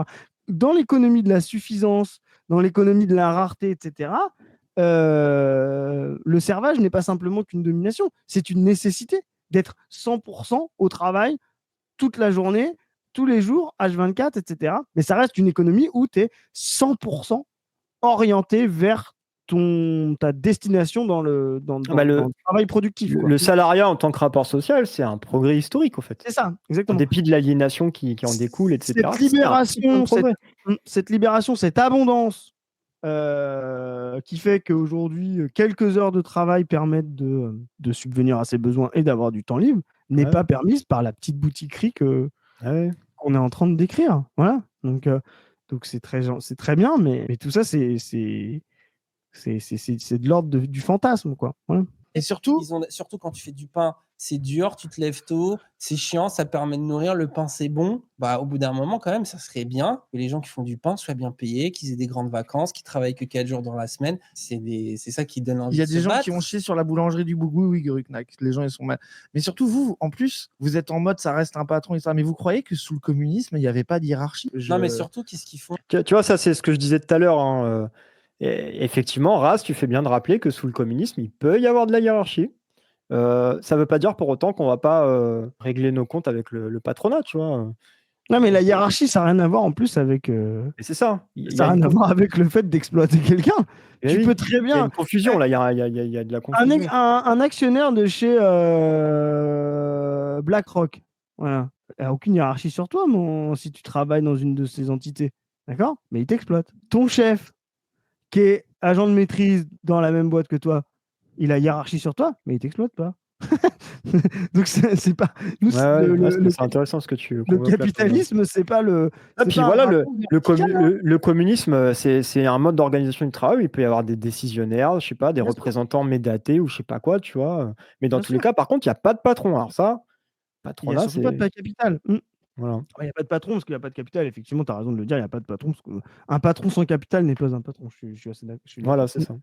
Ouais, genre, vous savez que la France Insoumise, le grand max, c'est ce qui va se passer? Oui. Peut-être même pas. Mais oui, même ça, c'est pas de un fou. problème de la fille, hein. Je vous trouve. En fait, parce que pour moi, tu sais, c'est quoi la vie? C'est comme moi, je me rappellerai toujours de cet exemple où tu avais un space, j'en parle souvent, mais je trouve qu'il est trop parlant. Un space sur les conditions de vie en prison et un prisonnier qui vient remercier les assos qui essayent d'améliorer la vie des prisonniers en leur donnant accès à des bouquins, à des jeux de société, à du travail, à de la lecture, bref. Et tu as quelqu'un qui lui dit non, en fait, ça, c'est déjà légitimé, la prison, il faut l'abolir. Pour moi, vous êtes ça. Pour moi, les gens qui font les casse-couilles sur ça, vous êtes les mêmes. Vous allez voir des gens qui passent leur temps à taffer. Bernard Friot, il faut voir le déjà là communiste. C'est ça. Communiste dans cette situation. C'est pas dire que c'est parfait. Je suis obligé de dire qu'il a raison. Et même, il me fait plaisir. Enfin, tu vois, effectivement, les gens qui pensent la transformation sur allez, on ferme les yeux et demain, tout sera mieux. Non. Forcément que dans toute étape de transformation, entre la situation de départ et la situation d'arrivée, tu as une situation intermédiaire qui est inconfortable, pas finie, en progrès. toi, tu es plasticien de base. Tu sais bien que même à toute petite échelle, il y a un travail entre la matière initiale et la forme finale, et qu'effectivement, toutes ces étapes-là, voilà, qui sont un process, mais qui ne peuvent pas être vues comme des formes normales entre les deux, sont insatisfaisantes, quoi. Voilà. Bah, puis quand tu es plasticien, c'est intéressant. Bon, j'en parle jamais de ça, mais voilà, je vais convoquer cette expérience antérieure de plasticien. Mais quand tu es plasticien, tu es constamment confronté à tes limites matérielles, au fait. Tu dois dealer avec financièrement, voilà, tu peux investir dans tel projet combien tu as de ressources, combien tu as de matières premières, est-ce que c'est vraiment réalisable? Tu vois, tu es constamment en train de dealer avec le réel là-dessus. Mais sinon, tu vois, là, il convoque Frio. Bon, Dany Heraz, il convoque Ouais, souvent c'est un Frio. troll. Ils convoquent souvent Frio. Moi, je sens qu'ils ont quand même assez séduit, tu vois. Pour moi, tu vois, il y a fondamentalement, je pense, une cohérence entre la position qu'ils incarnent actuellement, de patron progressiste cool de gauche, tu vois, et le fait d'être séduit par les thèses de Frio. Et donc, j'ai l'impression, tu vois, que Frio, c'est un peu le maximum de conscience progressiste dont ils sont capables. Et si on part sur Frio, donc je vais faire un petit tunnel, une petite parenthèse. Donc, pour situer, pour que les gens comprennent, en très vite, genre Frio, il pense qu'une société sans argent, c'est la porte ouverte à une violence sociale encore pire que ce qu'on connaît actuellement avec le capitalisme. C'est un sujet qu'il aborde souvent. Sur ma chaîne, j'ai fait une vidéo d'un débat entre Ansem Jap, donc Jap, on en parlait tout à l'heure, et Frio. Donc, je vous conseille d'aller voir, ça aborde ces problématiques. Et ce qui est intéressant, c'est que Jap, Jap, même s'il a l'air éclaté au sol, Ansem Jap, théoriquement, ça n'a pas l'air incroyable, mais bref, Jap, il pose la bonne question dans le débat avec Frio. Il dit pourquoi se faire chier avec l'argent si on peut directement se répartir ce qu'on produit démocratiquement, en fait. Et ça, c'est la question communiste. Et c'est là qu'il faut bien comprendre. Tout à l'heure, on parlait du capital. Jap, il est intéressant dans le truc. Il dit une expression allemande, mais il a raison pour se moquer de Frio un peu.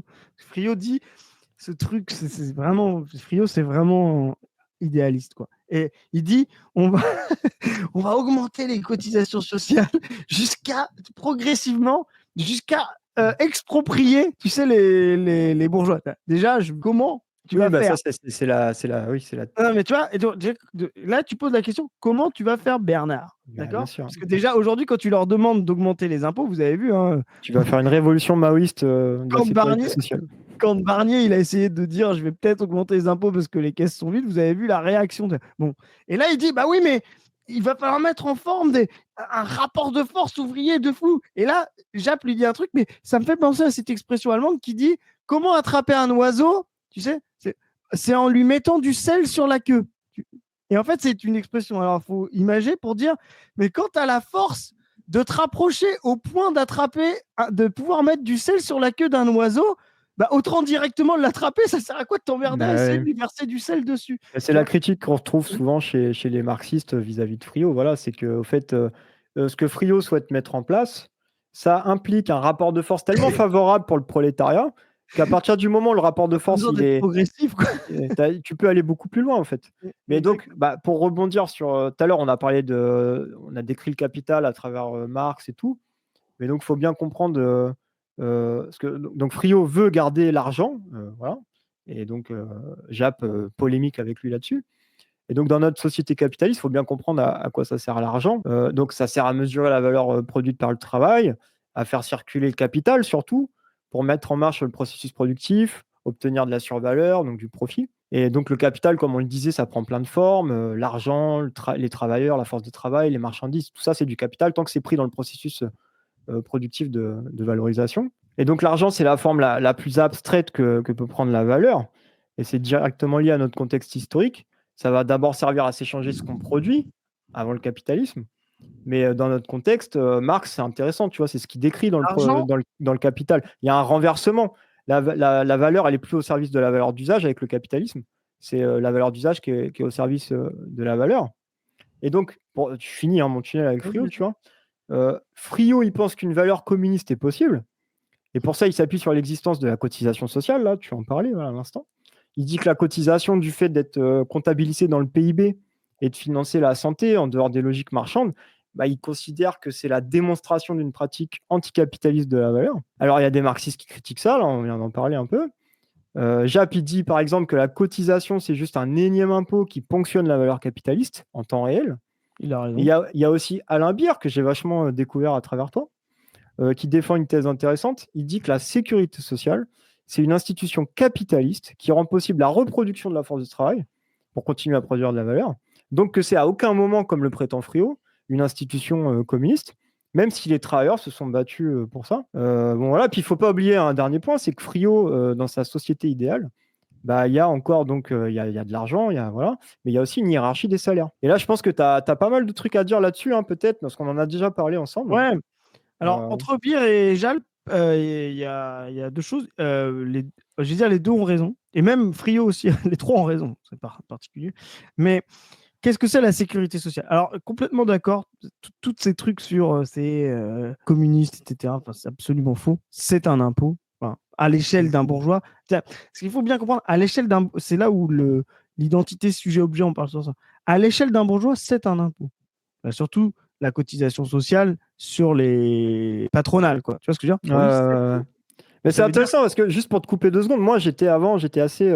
en fait, au moment où je me forme au marxisme, je me forme en même temps aux thèses de Friot, aux analyses de Friot, tu vois. Et donc, à l'époque, j'ai une jambe gauche Marx, une jambe droite Friot. Et c'est vrai que Friot, j'en suis revenu, quoi. J'en ai fait la critique.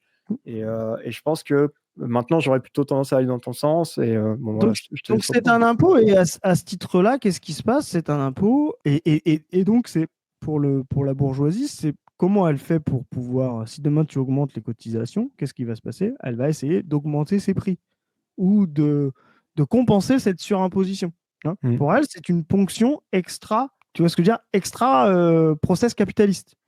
C'est une dépense qu'elle considère comme imposée, et c'est ça qui est intéressant de l'impôt, imposée, superflue et inutile à sa reproduction. Et donc ça, c'est important. Alors ensuite, là où c'est pas tout à fait une institution. Alors, il a raison, Beer, de rappeler qu'en plus, la retraite, ça a d'abord été des institutions patronales. Hein. C'est pas 46. Quand Friot parle de la sécurité sociale de la retraite, il parle de 46, quand justement c'est sorti des mains patronales, etc. Ouais, ça, il faut rappeler tout ça. Mais voilà, il le rappelle. Mais Beer a raison de dire que c'est quand même une institution qui, malgré tout, aujourd'hui, permet aussi une stabilité dans les rapports de force. Il y a toujours une dialectique entre est-ce que c'est quand tu comprimes trop le ressort, est-ce qu'à un moment il ressaute, ça existe, tu vois, ou voilà, est-ce que quand tu l'étends trop, on est entre les deux. Donc il a répondu de dire bah oui, c'est un équilibre entre la lutte des classes, voilà, c'est pas du communisme. Moi, c'est ma vision des choses. C'est pas du communisme. C'est le meilleur équilibre possible entre les aspirations du prolétariat et les aspirations de la bourgeoisie. Voilà. Et c'est pour ça que dans des périodes conservatrices et réactionnaires, la bourgeoisie reprend la main sur la sécurité sociale, et dans les périodes progressistes, le prolétariat reprend la main sur la sécurité sociale. Mais dans tous les cas, dans le communisme, il n'y a pas de sécurité sociale. Ah bah pourquoi oui. Pourquoi pour être simple? Mais parce qu'il n'y a pas de valeur.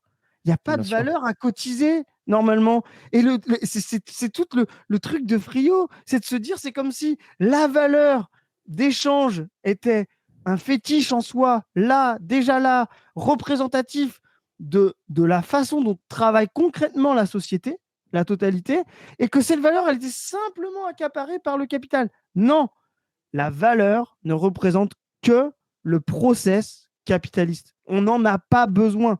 Une fois, tu avais convoqué avec moi un exemple assez rigolo, tu vois, ça m'avait fait sourire.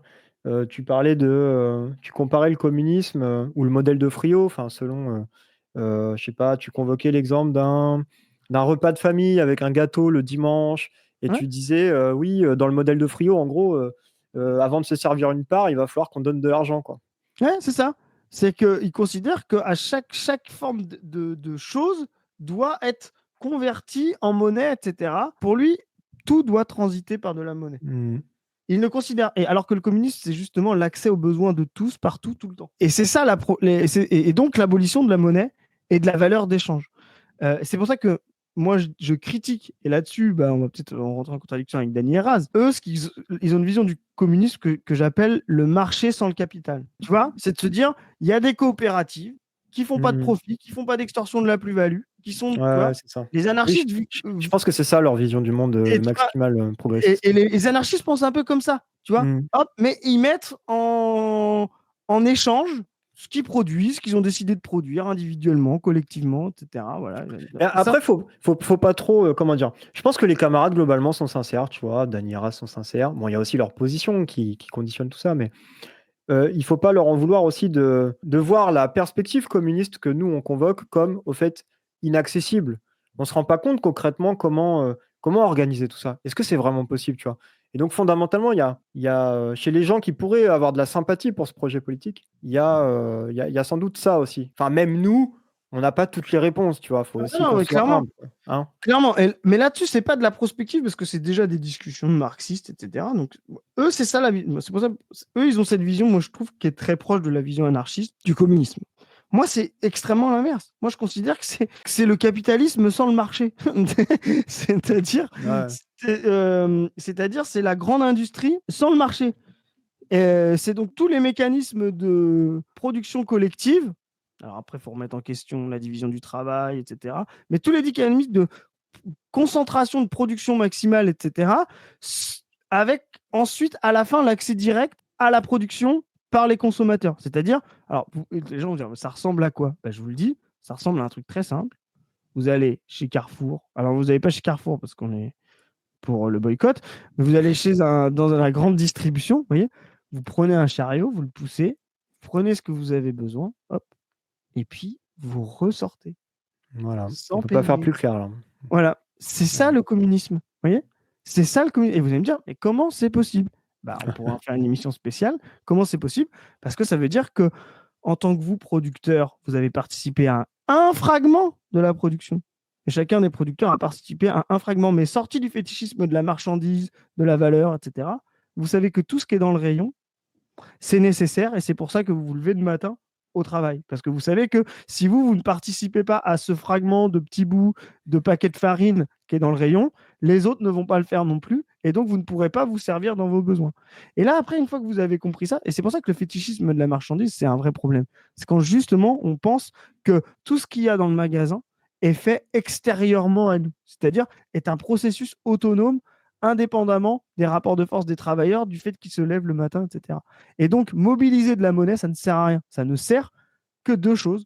Pourquoi la monnaie est apparue? Enfin, la monnaie, je ne sais pas pourquoi elle est apparue. Enfin, elle est apparue pour effectivement la coordination, etc. Enfin, là-dessus, vous pouvez lire Darmanja, c'est très intéressant. Ne lisez pas David Graeber, ça ne vaut pas un clou. Donc, voilà. Bonger, ouais. Quel est l'intérêt de la valeur pour le capitalisme? Le capitalisme n'aurait jamais pu naître dans un monde où la valeur abstraite, la monnaie, n'existait pas. Pourquoi? Parce qu'il n'y a qu'un seul truc qui est accumulable à l'infini, c'est l'abstrait. Ça n'a aucun intérêt d'avoir 122 piscines. Parce que ça n'a aucun intérêt d'accumuler des choses concrètes. C'est-à-dire qu'on ne peut pas en profiter réellement. Par contre, avoir l'équivalent en argent ou en capital de 1 million de piscines, ça, c'est un pouvoir. Alors qu'avoir 1 million de piscines, ce n'est pas un pouvoir. Voilà. Ça n'a aucun intérêt concret.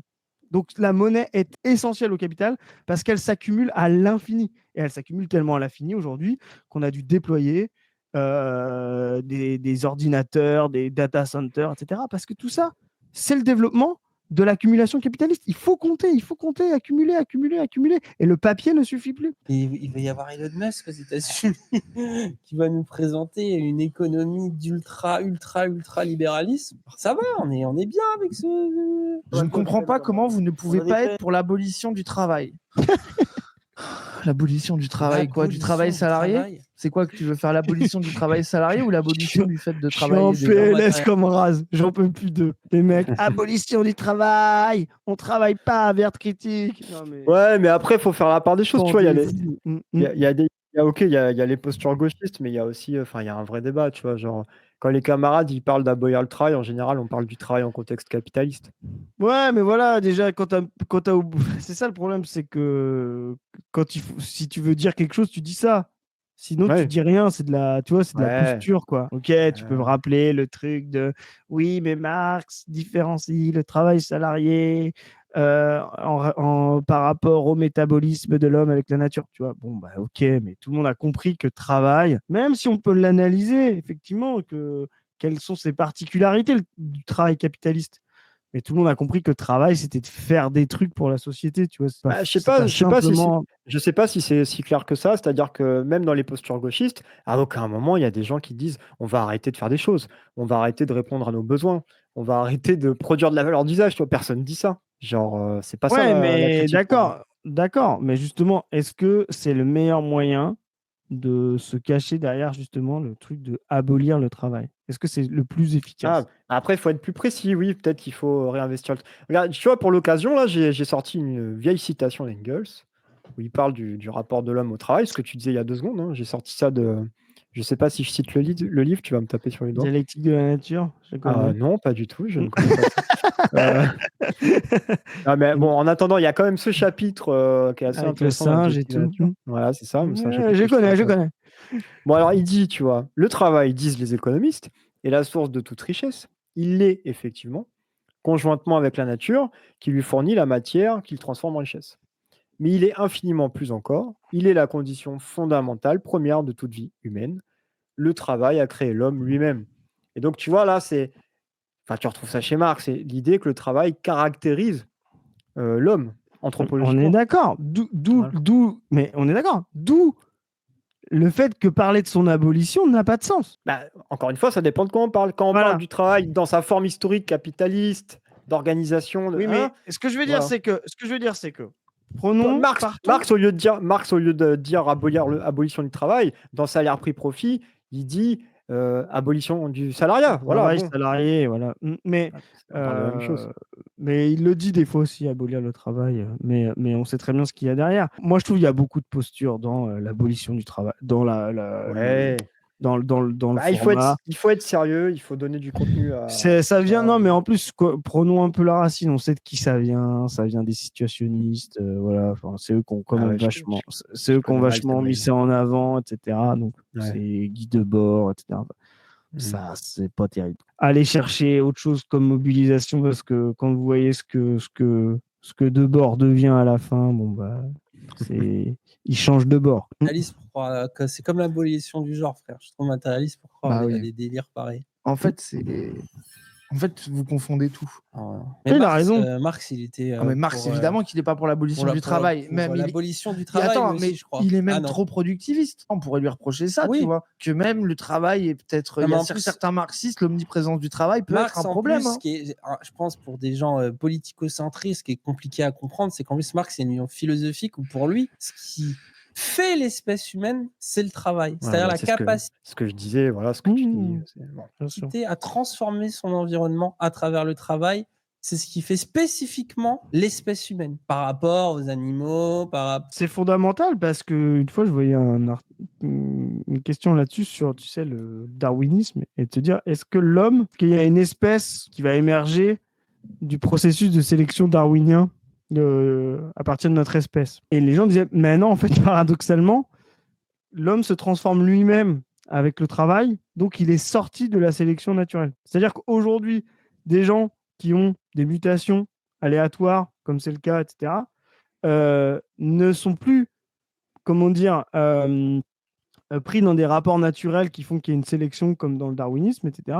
Parce qu'en fait, la société les englobe, leur permet de survivre, de transmettre ou pas leur caractère acquis, etc., mais va pas faire des sélections entre... voilà. Donc finalement, le travail est une forme de résistance même à l'ordre naturel précédent, c'est-à-dire à ne plus être dépendant de la nature pour sélectionner les meilleurs, etc. Bien sûr.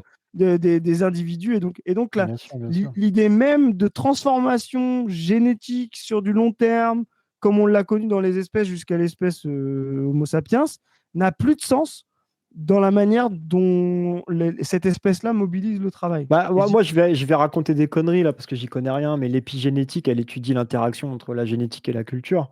Et en fait, c'est ça. Qu'est-ce que c'est la culture? C'est le travail. C'est le travail qui rend possible l'histoire. Et donc, c'est l'interaction entre ce truc très spécifique qu'il y a chez l'homme, qui est le travail, qui est l'acquis, et comment ça interagit, et ça vient retravailler l'innéité. C'est ça. On est d'accord. Et c'est pour ça que, bon, ça c'est fondamental. Alors après, je ne sais pas ce que diras, mais ça ne veut pas dire que quand tu considères le travail comme, on va dire, l'essence même anthropologique, tu vois, l'anthropologie absolue, que tu es productiviste. Ça n'a aucun rapport. On fait souvent un procès aux marxistes en productivisme. Et bon, ça peut être l'occasion aussi de clarifier 2-3 trucs. Déjà de rappeler qu'il y a un contexte, tu vois, on est au 19e siècle, quand Marx écrit. Il y a des famines, il y a des maladies, il y a la mortalité des gamins qui est très élevée, il y a des conditions de vie assez exécrables, quoi. En Angleterre, on bosse 13-14 heures par jour, on fait travailler les gosses. Donc le développement technique dans un contexte pareil, bah, c'est une bonne nouvelle, au fait. Ouais. Et c'est vu comme libérateur. Et ça, c'est une vision qui est partagée à la fois par les libéraux progressistes, mais aussi par les socialistes. Donc du coup, oui, bah, Marx et Engels, ils sont influencés par leur époque. Mais déjà, premièrement, c'est facile de condamner la technologie une fois qu'on a tout le confort. On rappelle quand même qu'il y a le pillage colonial derrière tout ça, hein. Et par contre, attention, du coup, bah oui, le marxisme n'a jamais été un productivisme. Alors, je vais encore sortir, je sais pas ce que j'ai avec la dialectique de la nature là aujourd'hui, mais j'ai été chercher Tu veux encore. m'énerver Ouais. Tu veux m'énerver Parce que je précise pour ceux qui écoutent que je déteste ce texte, qui n'est même pas vraiment un texte, qui sont des brouillons, Ouais, qui a fait beaucoup de mal au marxisme. Mais bon, moi, ce qui m'intéresse en l'occurrence dans la dialectique de la nature, c'est vraiment un chapitre en particulier. C'est une digression d'Engels. C'est pas très. Mais c'est intéressant. Il y a des réflexions proto-écologistes dans ce bouquin. Donc, pour rappel, Engels écrit ça en fin de vie, hein. Il canne pas longtemps après, je crois. Donc, il y a des réflexions proto-écologistes dans ce bouquin sur l'impact de l'homme sur son environnement. Et Engels, il remarque déjà à l'époque qu'on produit aveuglément avec des logiques court-termistes, au fait, et que ça détruit tout. Et je sais pas, j'ai une petite citation là, tu vois, vis-à-vis de la nature comme de la société, on ne considère principalement, dans le mode de production actuel, que le résultat le plus proche, le plus tangible. Et ensuite, on s'étonne encore que les conséquences lointaines des actions visant à ce résultat immédiat soient tout autres. Et en fait, chez Marx, on trouve aussi des citations qui disent le caractère planificateur, rationnel du communisme, tu vois. J'ai été choper ça, bien loin d'un productivisme. L'homme social, les producteurs associés, règlent de façon rationnelle leurs échanges avec la nature et les soumettent à leur contrôle collectif, au lieu de se laisser aveuglément dominer par eux. Et ils accomplissent ces échanges avec le moins d'efforts possible et dans les conditions les plus dignes et les plus adéquates à leur nature humaine. Mais la nécessité n'en subsiste pas moins, et le règne de la liberté ne peut s'édifier que sur le règne de la nécessité. Bon voilà, on voit bien que En fait, on est assez éloigné de... c'est intéressant parce que même le process capitaliste lui-même contrôle ces logiques de gaspillage. Eh Il oui. y a aujourd'hui énormément. Parce que Ah ouais, justement, si tu peux développer, parce que ça c'est intéressant, parce qu'on dit beaucoup le capitalisme gaspille. Alors oui, le capitalisme gaspille. Mais il y a quand même un effort de rationalisation. Voilà, en fait, le capitalisme, lui, ne veut pas dépenser de l'argent inutilement. Donc, c'est-à-dire que quand il va faire, c'est très important dans toutes les sociétés industrielles, quand tu fais un process, de mesurer très finement si tu mets trop de farine ou si tu mets trop de plastique quand tu injectes du plastique, ou si tu consommes, ou de rationaliser des pièces de métal pour pas qu'il y ait trop de copeaux, etc. Tu vois pourquoi? Parce que la matière coûte. Et si tu n'en utilises qu'une partie pour faire un objet, bah, tu es obligé de mettre beaucoup de prix dans cet objet, tu vois. Et donc, si bah, à un moment donné, les prix, par le jeu de la concurrence, etc., bah, baissent, la valeur que tu as fabriquée baisse. Donc, c'est extrêmement important de rationaliser. Et ce qu'il faut bien comprendre, c'est que le capitalisme a permis ça. C'est-à-dire a permis aussi, par le fait de fabriquer de la valeur, d'être capable de produire beaucoup avec très peu de matière, parce qu'il y a beaucoup de contrôle. Pareil pour le côté agricole. La problématique, c'est que comme c'est un mode de production anarchique. Anarchique, c'est quoi ça? C'est là où ça se joue. Ouais. Tu vois, lui, justement... tout le monde est en concurrence. Voilà, ils sont en concurrence. Et lui, justement, il va penser à court terme, c'est-à-dire qu'il va faire rentrer un intrant pour optimiser le rendement d'un truc, sans se poser la question de l'impact à long terme de cet intrant, justement, parce qu'il est dans le fétichisme de la valeur et de la marchandise, ouais. Et donc il ne va pas se poser cette question-là. Mais la remobilisation, par exemple, des qualités, de mesure, de contrôle, d'analyse du process, de productivité, parce que la productivité, elle peut avoir un effet... révolutionnaire, tu vois. C'est la question de comment tu utilises le moins de ressources possible pour pouvoir fabriquer le plus de besoins à fournir, tu vois. Et bien ça, c'est déjà aussi des choses qui permettent de penser, et c'est ce que Marx pense, de percer demain une société d'abondance. Donc la question justement de la sortie du capital, c'est comment on va reprendre ça, mais dans une perspective non plus de fabriquer de la valeur d'échange et de l'accumulation du capital, mais de fabriquer réellement les besoins. Pour revenir justement au fait que le capitalisme détruit la nature, c'est pas parce qu'il gaspille, c'est parce que souvent même qu'il surproduit. C'est-à-dire qu'il surproduit et il survend, voilà, parce qu'il est obligé d'aller au-delà des besoins. Alors tu l'as dit tout à l'heure, il ne crée pas forcément des besoins, il renouvelle les besoins. Et ça, c'est c'est aussi parce que comme c'est un mode de production révolutionnaire, comme on l'a dit, les besoins changent, évoluent. Donc il y a quand même une demande. Il y a une vision très. Moi j'ai entendu l'autre fois Bégodeau, pour qui j'ai pas trop d'estime intellectuelle, dire que quelqu'un lui avait forcé à avoir un smartphone pour Alain Bier. Et toi. Et voilà. Mais tu vois. De quoi ? Flatteur, j'ai dit. Voilà, et du coup, on l'avait forcé à avoir un smartphone, tu vois. Ben non, en fait, personne n'a forcé personne à avoir un smartphone. Déjà, c'est une vision extrêmement complotiste de croire que trois mecs avec du marketing et du PowerPoint changent la pratique sociale des gens. Voilà. Non, ce qui se passe, c'est que justement, c'est la socialisation que nécessite le mode de production capitaliste. Pousse qu'effectivement les moyens de communication ils soient toujours en train d'être révolutionnaires.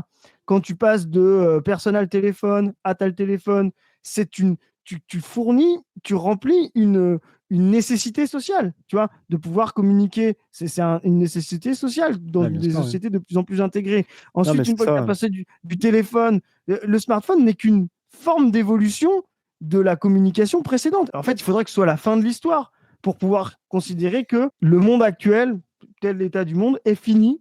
Il n'y a rien à améliorer, il n'y a aucun problème à résoudre, il n'y a aucun problème de lutte, il n'y a aucun enjeu de percussion, etc., pour que justement les besoins ne se transforment pas. Non, il y a toujours des luttes, des problèmes à résoudre, des choses à améliorer, etc., qui font que les besoins changent. Et dans un mode de production anarchique qui crée des crises, etc., il y a tout le temps beaucoup plus de problèmes à résoudre. Oui, le capitalisme est un mode, contrairement à l'ancien ordre symbolique très stable, très dogmatique, etc., c'est un mode tellement anarchique qui crée tout le temps des problèmes, qui crée tout le temps des révolutions, etc., des percussions, des contradictions, et donc il invente des problèmes qu'il résout lui-même, etc., et c'est ce qui donne sa dynamique. Ouais, sur les besoins, il y a une grosse réflexion à mener à gauche, je trouve. Il y a beaucoup de confusion. Alors, j'ai pas réponse à tout, mais tu vois, déjà, il faut partir du principe que les besoins chez l'homme est un produit culturel, historique, social. Les besoins chez l'homme sont artificialisés, par définition, tu vois. Et souvent, en fait, alors je sais pas, peut-être qu'on peut retrouver ça dans certains milieux décroissants. Milieux décroissants. Non, mais voilà, tu vois, tu vas retrouver des fois une critique de la société de consommation, le consumérisme, tous ces éléments de langage qui pointent du doigt et qui stigmatisent souvent les classes populaires d'ailleurs, qui vont trop après, ils marquent, acheter des fringues toutes les semaines, tu vois. Est-ce qu'on a vraiment besoin de ça ? Le bonheur est dans la sobriété, nanani, nanana. Et au fait, il n'y a aucune réflexion qui est menée sur le caractère artificiel fondamentalement de tous nos besoins. Et l'enjeu, il n'est pas là. Le débat, il porte plus sur... oui, il peut y avoir une aliénation, une forme d'aliénation dans notre rapport à la consommation. Consommation au sens large, je ne parle pas juste d'acheter des marchandises. Beaucoup plus que les marchandises en elles-mêmes, je suis d'accord. Et voilà, et les gens à gauche, parce que ça existe, des vieux 68ards un peu décroissants, chelous, antinucléaires, je ne sais pas. Il y a des gens à gauche qui, au fait, voudraient leur projet politique progressiste, c'est de ramener la consommation des gens aux besoins dits primaires ou fondamentaux, tu vois. Mais ça, c'est un projet fasciste. Ouais, exactement. Il faut faire attention à ce genre de rhétorique. Ah, mais c'est un projet extrêmement... C'est de la merde, hein. C'est un projet extrêmement fasciste. C'est un projet extrêmement vertical. Ça veut dire qu'il y a des gens qui sont capables de dire quels sont les besoins minimaux et superflus des autres. C'est extrêmement dangereux. Ça naît souvent dans la petite bourgeoisie. Ruffin a écrit un livre là-dessus. Donc c'est forcément une forme de coercitive de la société d'une partie par une autre, etc. Parce que c'est justement l'économie de la vision du monde de la petite bourgeoisie, de la petite thésaurisation, hop, on a ce qu'il faut, etc. Tu vois, pas besoin de superflu. En général, quand tu creuses un peu, c'est déjà des gens qui ont largement plus que le minimum. Hein. Ah ouais, bien sûr. Moi, je dis toujours, par exemple, les gens qui sont décroissants, on devrait leur rappeler quand même que, comme on est dans un processus marchand, capitaliste, etc., que l'accès à la consommation se fait par un rapport social particulier qui s'appelle le salaire. D'accord? Donc, ça veut dire que les gens qui consomment beaucoup sont des gens qui gagnent beaucoup. Tu vois.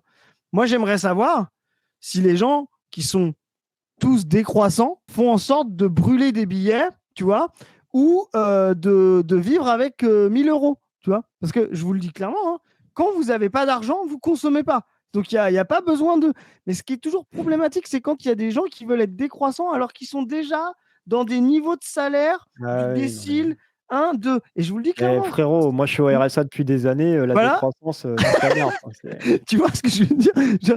Donc, si vous êtes vraiment décroissant, ok, soit vous nous dites combien c'est le minimum pour pas être trop consumériste, 800 euros, 1000 euros, ok, et tout ce que vous gagnez au-dessus, bah, vous le donnez à 4, il en a besoin pour se développer. Ouais, vous faites ça, d'accord? Et je vous jure, hein, vous n'aurez pas besoin de petits gestes, de colibri, de machin. Quand vous aurez que 800 euros, vous inquiétez pas, vous serez de fait décroissant. Il n'y a pas besoin de se poser des questions. Les agriculteurs adhérents, il y en a une dizaine, fournissent le blé à la coopérative. Voilà, il parle de le blé est coopérative. transformé dans un moulin, le dernier moulin artisanal du Tarn-et-Garonne, à Montricou. Et ensuite, cette farine est transformée par nos boulangers en pain de campagne, qui est vendu par des vendeuses qui viendront vers 5h30 du matin pour aller installer au marché et vendre les produits dans les différentes villes à moins d'une heure de la ferme, en fait.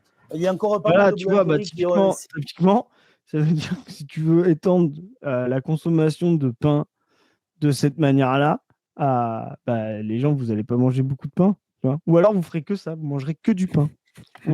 Tu vois, ce que ça demande tellement de travail, tu vois, de faire ça, que tu peux plus rien faire d'autre, en fait. J'exagère. Là, il y a des vrais enjeux. C'est qu'au fait, comme tu le rappelais tout à l'heure, c'est grâce à l'industrialisation de la production qu'on a pu libérer du temps de travail. Donc, c'est là-dedans que se joue notre liberté, potentiellement, la mise à distance de la nécessité, etc. Mais, paradoxe des paradoxes, c'est que ça appelle une organisation du travail tellement carrée, tellement scientifique, tellement que comment on fait pour réorganiser ça sans être aliéné dans le travail, quoi. Eh ben, c'est clairement l'abolition de la valeur d'échange qui est la clé. Aujourd'hui, la problématique de l'industrie capitaliste, c'est pas que c'est l'industrie, c'est qu'elle est capitaliste. Ouais, mais il y a quand même une question qui subsiste, c'est-à-dire dans une société communiste où on garde une certaine capacité productive, tu vois, comment on fait pour organiser le travail de sorte que les gens qui font des tâches ingrates ne soient pas aliénés, quoi. Évidemment que l'objectif, c'est aussi d'abolir ce que tu convoques depuis tout à l'heure, la division du travail, notamment manuel, intellectuel. Ça, le communisme vise l'abolition de cette distinction. C'est quelque chose qui a été... On a beaucoup vu dans les socialismes réels. Tu vois. C'est pour ça, moi, j'aime pas trop parler de c'est pas le vrai communisme. Non, c'est des tentatives. Avec ouais, je suis d'accord avec toi là-dessus. Que moi, ça me fait penser, les mecs qui se sont passés le vrai communisme, c'est que c'est des Victor Ferry. C'est pas le vrai libéralisme. Ça dit déjà un certain idéalisme de dire exactement. C'est pas le vrai communisme. Ouais, donc je disais, ça a été souvent des tentatives vraiment d'abord d'abolir le capital. Et effectivement, la division du travail indue par le monde capitaliste, c'est plutôt des courants anarchistes, tu vois. Et on va même, c'est pour ça que c'est plus proche de ce qu'on est en train de voir là. C'est des gens qui pensent la coopérative. Parce que moi, je te parlais de l'extrême inverse, la Startup Nation. Mais dans les deux cas, c'est la même chose. Ah, bah, quand tu es un petit collectif de 5, tu fais un peu de tout. Tu fais un peu de la compta, tu fais un peu de la logistique. Tu vois, c'est vraiment la grande industrie qu'on a du mal à penser. Et donc, plutôt que de diviser le travail, la division du travail de manière temporaire, et ce qu'on fait dans les petites coopératives, dans les startups, entre amis, qu'est-ce qu'on fait entre amis? On dit, allez, chacun met la main à la pâte. Ouais. Et comme ça, on aura du temps libre tous en même temps. Personne ne se dit, allez, Kat, on part ensemble en camping. Et alors, avant de partir, on tire au sort. Et il y en a un qui sera patron, l'autre qui sera employé. Donc, toi, tu as mal tiré au sort. Tu es à la vaisselle. Ce que tu dis, c'est très juste que moi, j'ai travaillé toujours dans des petits projets, des projets collectifs à échelle humaine, entre guillemets. Et voilà, forcément, tu touches à tout, quoi. Tu vois, et donc tu te dis, bah non. Et en fait, sortir de la division du travail, c'est aussi de penser justement la division du travail dans une grande entreprise comme Ouais, temporaire. à grande échelle, ouais, bien sûr. C'est C'est-à-dire ça, de je se pense dire, que les gens ont du mal à se projeter, tu vois. c'est de se dire, par exemple, tu prends une ligne de production, c'est chiant, hein. Des fois, tu es obligé de le faire, qui sort des produits de série. Bon, bah, tu as des tâches chiantes. Moi, j'ai par exemple fait des tafs d'intérim où il fallait que je remette, je ne citerai pas la marque, mais il fallait que je remette l'olive qui tombait sur la pizza. Parce que tu vois, tu avais la machine, Ouais. l'olive elle tombait sur la pizza, et du coup, il fallait que je la remette comme ça, tu vois, quand elle roulait trop. Parce que tu comprends, le gars qui achète une pizza, il veut qu'elle soit au milieu. Tu vois, sinon, tu vois, et donc tu replaçais quand elle roulait trop, tu vois. Et ça, bon, c'est chiant. Admettons que c'est une tâche nécessaire. Bon, bah, tu te dis, bah, dans une entreprise, aujourd'hui, il y a des gens qui vont faire ça 8 heures par jour. Et ils vont faire ça 8 heures par jour, 40 heures par semaine, toute leur vie. J'exagère, hein, mais en général, il y a des gens qui font ça. Tu peux très bien dire, c'est une tâche ingrate, pénible, mais nécessaire, comme laver les chiottes ou faire la vaisselle chez toi, tu vois. Tu le fais à tour de rôle. Puisque l'intérêt en plus des tâches ingrates, pénibles et nécessaires, c'est que tout le monde peut le faire. Tout le monde peut faire. Tu vois. Donc, bah, tu as un Ah, c'est ça. organigramme, tu vois. Ouais. Tu as un planning où tu dis, bon, bah, toi, Kat, d'habitude, la semaine prochaine, tu seras au marketing. Voilà. Puis la semaine d'après, tu feras tes 2 heures de temps collectif de replaçage de pizza. Tu vois. Ah ouais. Donc, oui, c'est compliqué, mais aujourd'hui, c'est largement faisable, justement parce que les tâches les plus pénibles, les plus ingrates, sont extrêmement faciles à faire. Bon, écoute, mon frérot, je crois que de mémoire, là, on est à 12 minutes. Il n'y a plus grand-chose d'intéressant après. C'était Ouais, un on va bon peut-être s'arrêter prétexte là. pour parler de tout ça. C'était Bah cool. ouais, on a fait un peu de la marxologie et puis ouais, des analyses intéressantes, sachant que toi, tu as beaucoup plus d'expérience.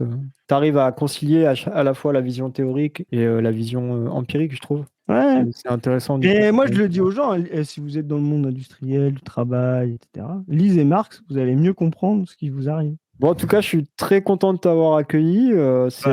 C'est pas un format qui se fera souvent, mais à l'occasion, pourquoi pas. Ouais. On va voir. On va C'est faire même comme même pas un format, au fait, je sais pas, j'improvise un truc là.